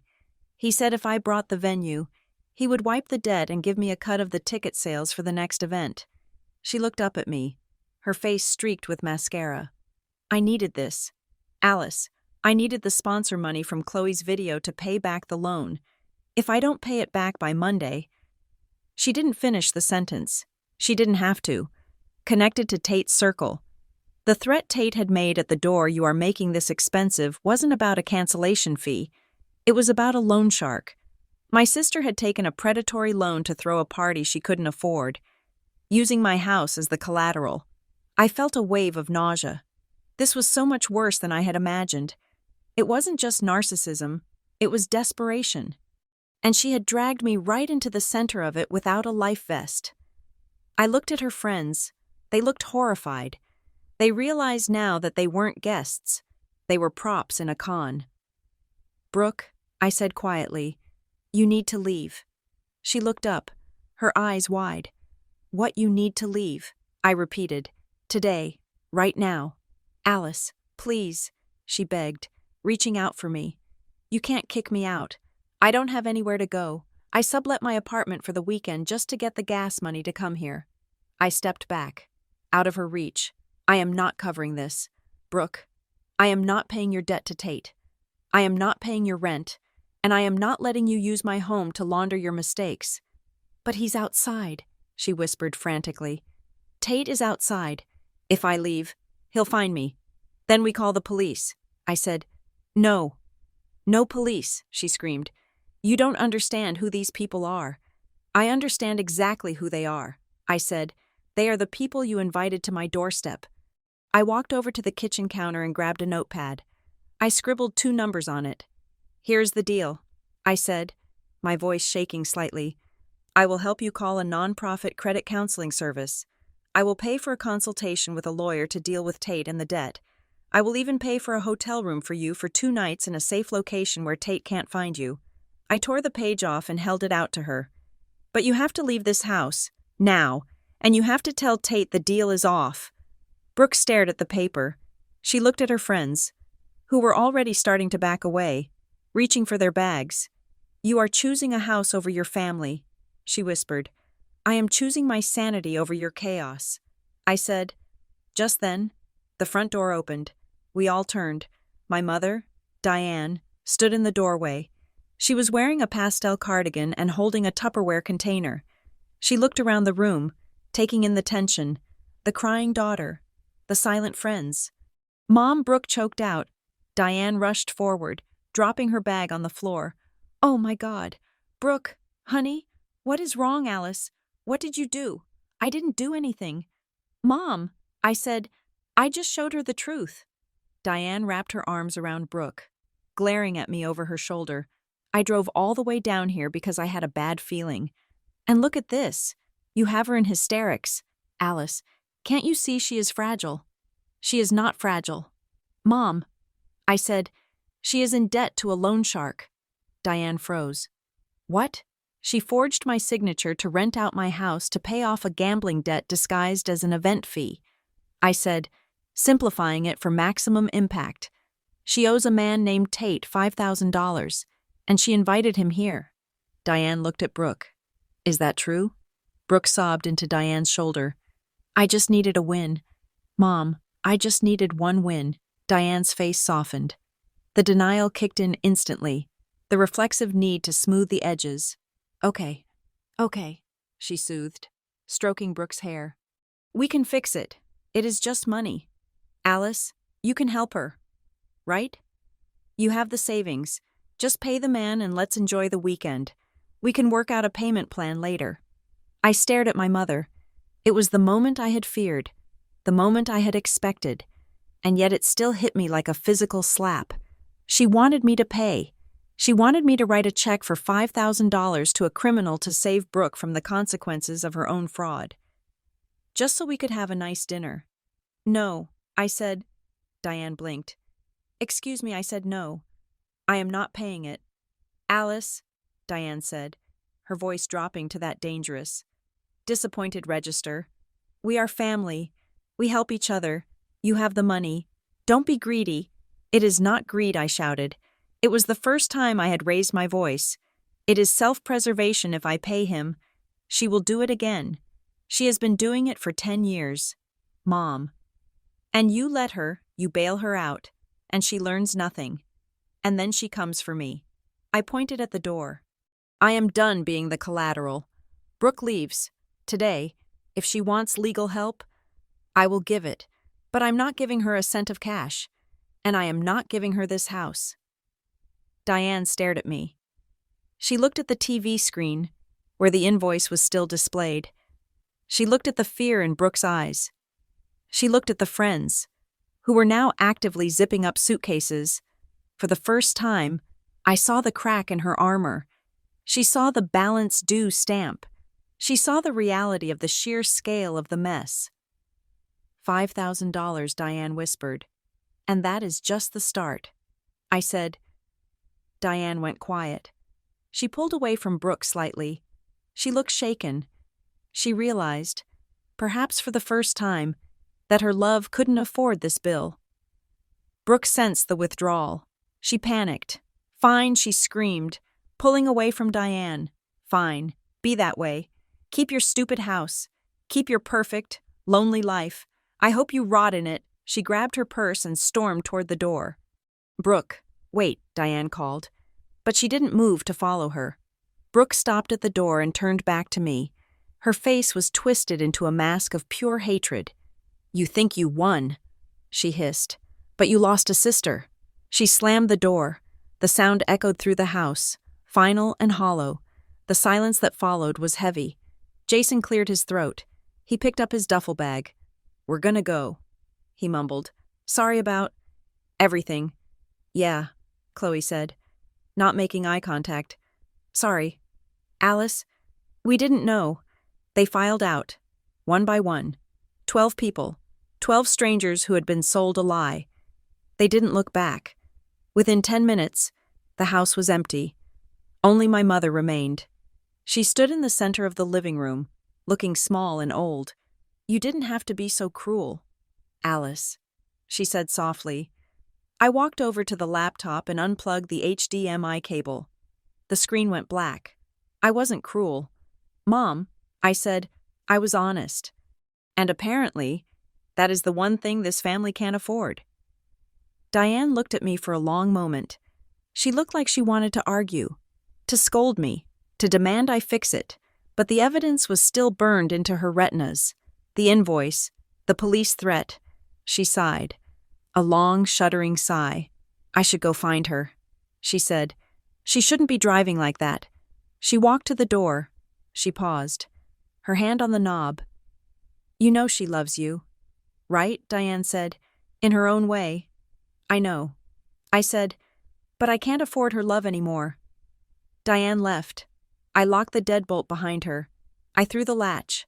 I checked the camera. I watched Diane's car pull out of the driveway. I watched the convoy of SUVs trail after her, heading back to the city, back to the chaos. I was alone. The house was silent. The air conditioner hummed. A fly buzzed against the window. I stood in the hallway, my hands still gripping the cold brass of the lock. My legs started to tremble. Then my hands. Then my whole body. I slid down the door until I was sitting on the floor. My knees pulled to my chest. I had done it. I had defended my sanctuary. I had won. But as I sat there in the empty, quiet house, listening to the ocean roar in the distance, I didn't feel like a winner. I felt like a survivor of a natural disaster. Sitting in the wreckage, wondering if the structure would ever hold weight again, the silence that followed the exodus was not peaceful. It was heavy, ringing in my ears like the aftermath of an explosion. The house, my sanctuary on the dunes, felt bruised. I woke up the next morning on the sofa. I hadn't been able to bring myself to sleep in my bed, not knowing who had been in the room or what energy they had left behind.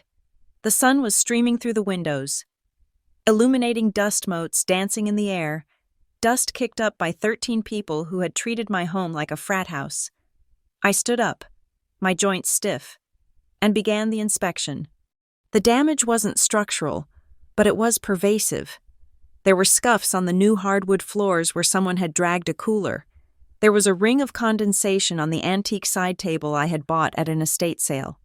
The kitchen was a sticky monument to excess empty champagne bottles crowded the counter like glass soldiers. A bag of gourmet chips had been crushed into the rug, and the trash can was overflowing with the debris of a party I had never wanted. I didn't clean it immediately. I documented it. I walked through the rooms with my phone, taking photos of everything. Click, the stain on the rug. Click, the sand tracked into the bathroom. Click, the furniture pushed against the walls to make a dance floor. I screenshotted the timestamps. I saved the receipts for the emergency locksmith and the cleaning service I was about to hire. I wasn't doing this because I planned to sue my sister. I was doing it because I knew how memory worked in my family. In a week, this would be rewritten. Brooke would tell the story as a fun weekend that I had ruined with my neuroses. My mother would remember it as a misunderstanding. I needed the evidence to anchor me to reality. When I finally put the phone down, the grief hit me. It wasn't a sharp, piercing pain. It was a dull, suffocating weight. I had bought this house to heal from burnout, to escape the feeling that I was constantly managing crises. And yet, on my very first weekend, I had been forced to act as a security guard, a lawyer, and a landlord.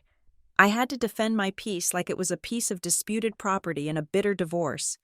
I sat on the floor in the center of the living room, surrounded by the mess, and just breathed. The ocean roared outside, indifferent to my little domestic tragedy. Around 11 o'clock, a vehicle pulled into the driveway. I checked the camera feed on my phone. It was the white van. Sunshine Events. My stomach tightened, but the fear was gone. It had been replaced by a cold, iron resolve. I walked to the front door. I didn't open it. I waited. Tate stepped onto the porch. He looked different than he had the day before. The arrogance was dialed back, replaced by a tight, controlled anger. He held a clipboard. He knocked. 3 hard, precise raps. I opened the door, but I kept the screen door locked between us. "Alice," he said, "we need to talk about the invoice." "There is no invoice." I said, "I didn't sign a contract." Brooke signed it, he said, holding up the clipboard. She signed as an authorized representative of the venue. The venue is your property. That makes you liable for the cancellation fees and the setup costs. We are talking $5,000. Alice, plus a penalty for the breach.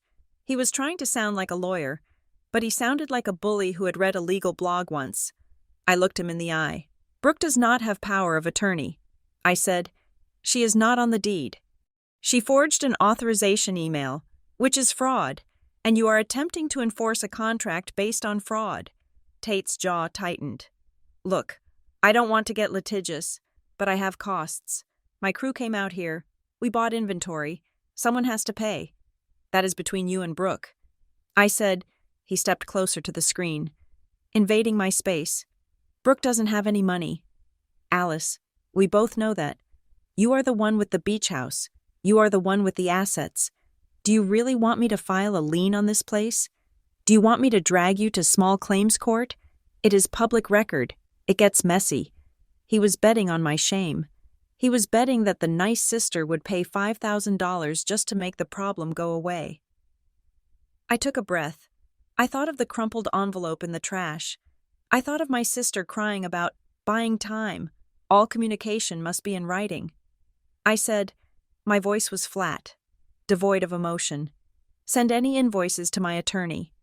And you are trespassing. If you are not off my property in 2 minutes, I am calling the sheriff. Tate stared at me. He was looking for the crack. He was looking for the flinch. He didn't find it. You are making a mistake. He spat. He turned around and walked off the porch. I watched him get into the van. I watched him reverse out of the driveway, his tires spinning aggressively in the gravel. I didn't shake this time. I locked the door and went back to the kitchen. I had work to do. I spent the next 3 hours turning my defense into an offense. I wasn't going to wait for Tate to file a false claim. I was going to preempt him. I drove to the town hall. The clerk, a woman with kind eyes and a suspicion of outsiders, listened as I explained that I needed to file a formal complaint. I wrote it out by hand on the official form. Nature of complaint: unauthorized commercial activity / nuisance. Details on Saturday, May 31st. A vendor operating under the name Sunchime Events attempted to stage a commercial event at my private residence without my consent. I am reporting this to establish that I, the owner, did not authorize this activity and have issued a formal trespass notice to the vendor. I handed it to the clerk. By filing this, I was effectively flagging my own property, but I was also immunizing myself against future fines. If the neighbors complained, the town would see that I was the one who stopped it, not the one who profited from it. Next, I went to the post office. I drafted a formal letter to Sunchime Events. I used the address listed on their flashy website, to whom it may concern. This letter serves as formal notice that any implied contract between Sunchime Events and Brooke Wood regarding the property at 42 Dune Grass Lane is void due to lack of authorization. I am the sole owner of the property. No permission was granted for commercial use. Any attempt to collect fees from me will be met with immediate legal action for harassment and fraud. I sent it certified mail. Return receipt requested.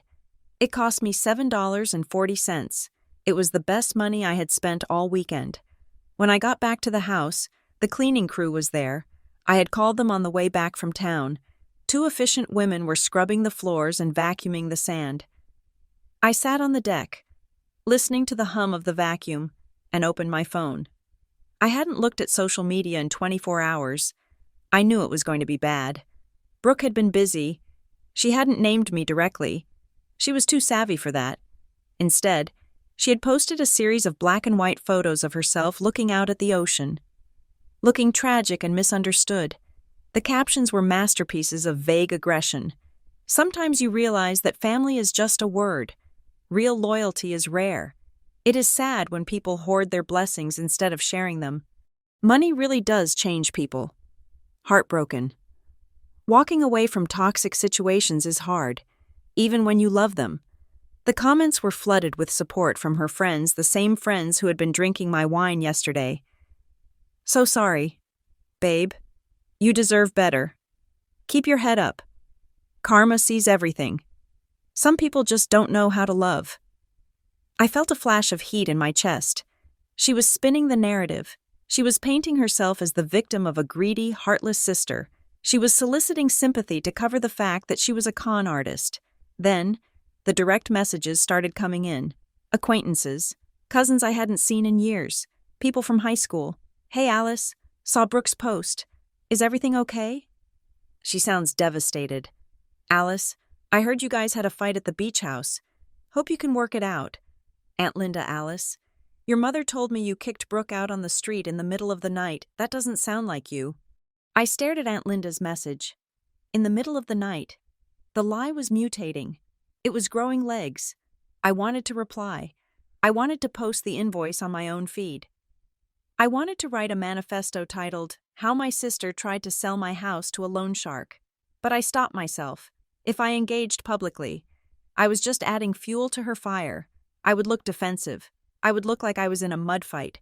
I chose a surgical strike instead. I replied only to the family members who actually mattered. Aunt Linda, my cousin Mark, my godmother. I didn't write a long explanation. I just sent a photo. The photo of the invoice, balance, due $5,000, and I added a single line of text. She wasn't kicked out. She was asked to leave because she forged my signature to host a paid commercial event for a creditor. I offered to pay for a lawyer, but she declined. The responses were immediate and silent. Aunt Linda didn't write back, but I saw the read receipt. I knew how family gossip worked. That photo would be screenshotted and shared in private chats within the hour.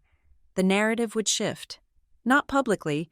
Brooke would keep her sympathy likes on Instagram, but where it counted, the truth would quietly take root. That evening, my mother called. I debated not answering. I was tired of the guilt, but I needed to know where things stood. "Alice," Diane said. Her voice was thin, weary. "Hi. Mom, I got her into a motel," Diane said. "She is not doing well." "Alice, she is a mess. I am sorry to hear that." I said, and I meant it. I didn't want Brooke to be a mess. I wanted her to be a functioning adult. "She says you ruined her reputation with her friends," Diane said. "She says you humiliated her. She humiliated herself." "Mom, she lied to them. She told them I was charging her rent to cover her own debts." Diane sighed. I know she made mistakes, but Alice is your sister. Can't you just call her? Just tell her you love her? She feels like you hate her." I walked to the window, looking out at the darkening dunes. "I don't hate her, Mom, but I'm not going to call her." "Why are you being so stubborn?" Diane cried, her voice cracking. "Why does it always have to be so black and white with you because you made it that way?" I said. The words came out before I could check them. What Diane asked. "You made it this way." I repeated, my voice steady. "You and Dad. For 30 years. The pattern has been the same. Brooke creates an emergency. She spends money she doesn't have. She hurts people. She lies. And then she calls you. And you panic. You demand that I fix it. You demand that I absorb the shock so she doesn't have to feel the impact. That is not true." Diane protested. "We just want peace." "No," I said. "You want silence. There is a difference. You want me to be the buffer.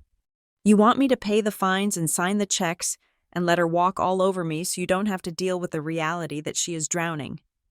I gripped the phone tight. I am not the buffer anymore. Mom, I am the wall, and if she crashes into me, that is her choice. Diane was silent for a long time. "You have changed, Alice," she said finally. "You have gotten hard." "Maybe," I said. "Or maybe I just finally bought a house with a lock on the door." I hung up. I felt a strange sensation in my chest. It wasn't happiness. It was the feeling of a bone setting after being broken for a long time. It hurt, but it was aligned. The next day was Monday.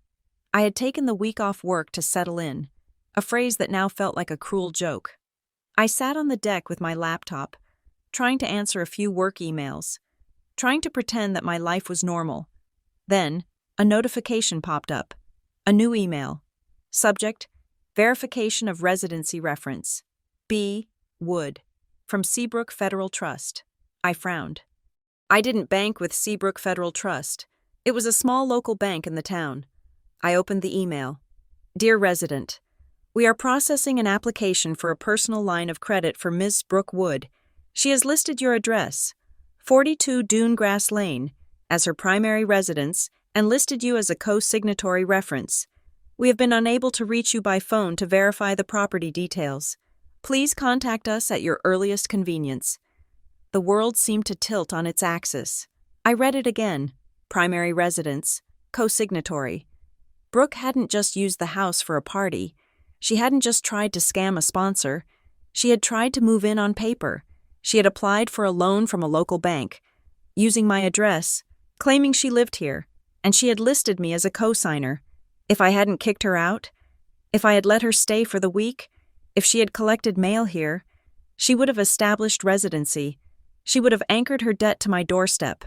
She could have potentially dragged my credit score down into the abyss with her. The sunrise gathering was just the Trojan horse. The real invasion was financial identity theft. I closed the laptop. My hands were shaking, but not from fear, from the sheer, terrifying realization of how close I had come to disaster. If I had listened to my mother, if I had kept the peace, I would be co-signed on a loan with a sister who owed money to loan sharks. I didn't cry. I didn't scream. I picked up my phone and called a lawyer. Not a family friend, a real estate attorney in town. I spent the afternoon filling out affidavits. I placed a fraud alert on my credit reports. I filed a police report regarding the identity theft attempt not to have her arrested, but to create the paper trail that would protect me when the creditors came calling. I locked down everything. My social media went private. I changed every password I owned. I called the post office and put a hold on any mail addressed to Brooke Wood at my address. I built a firewall around my life. I realized then that the story wasn't over. Brooke would spiral. The debts would catch up to her. My parents would eventually blame me for pushing her over the edge by reporting the fraud, but I wouldn't be there to hear it. I wouldn't be the safety net. That night, late, my phone buzzed. It was a voicemail from Brooke. I sat in the dark living room, the moonlight spilling across the floor I had just paid $200 to have cleaned. I debated deleting it, but I had to know. I pressed play. Alice, Brooke's voice filled the room. She sounded drunk, or exhausted, or both. Her words were slurred, lacking the sharp, manipulative edge she usually carried. Alice, I didn't mean it. I know you think I'm a monster. I know Mom thinks I'm a mess. But I felt like I was drowning. Alice, she paused. I heard the sound of a lighter clicking. A sharp inhale. Everyone looks at you and they see success. They see the house. They see the job. And they look at me and they see nothing. I just wanted to have something. I just wanted to be the one with the beach house for one day. I thought if I could just pull off the deal, if I could just get the money, I could fix it all before you noticed. She laughed. A wet, broken sound. I just didn't want to drown. That is all. I am sorry. The message ended. I sat there in the silence. I listened to it again. I just didn't want to drown. I cried then. I cried for the sister I used to have, the little girl who used to hold my hand when we crossed the street. I cried for the desperation that had turned her into a predator. I cried because I knew she was telling the truth she was drowning, but I also knew that a drowning person will climb on top of you to breathe, even if it means pushing you under. I hovered my thumb over the callback button. I could call her. I could tell her I forgave her. I could send her money. I could fix it one last time. But then I looked at the new locks on my door.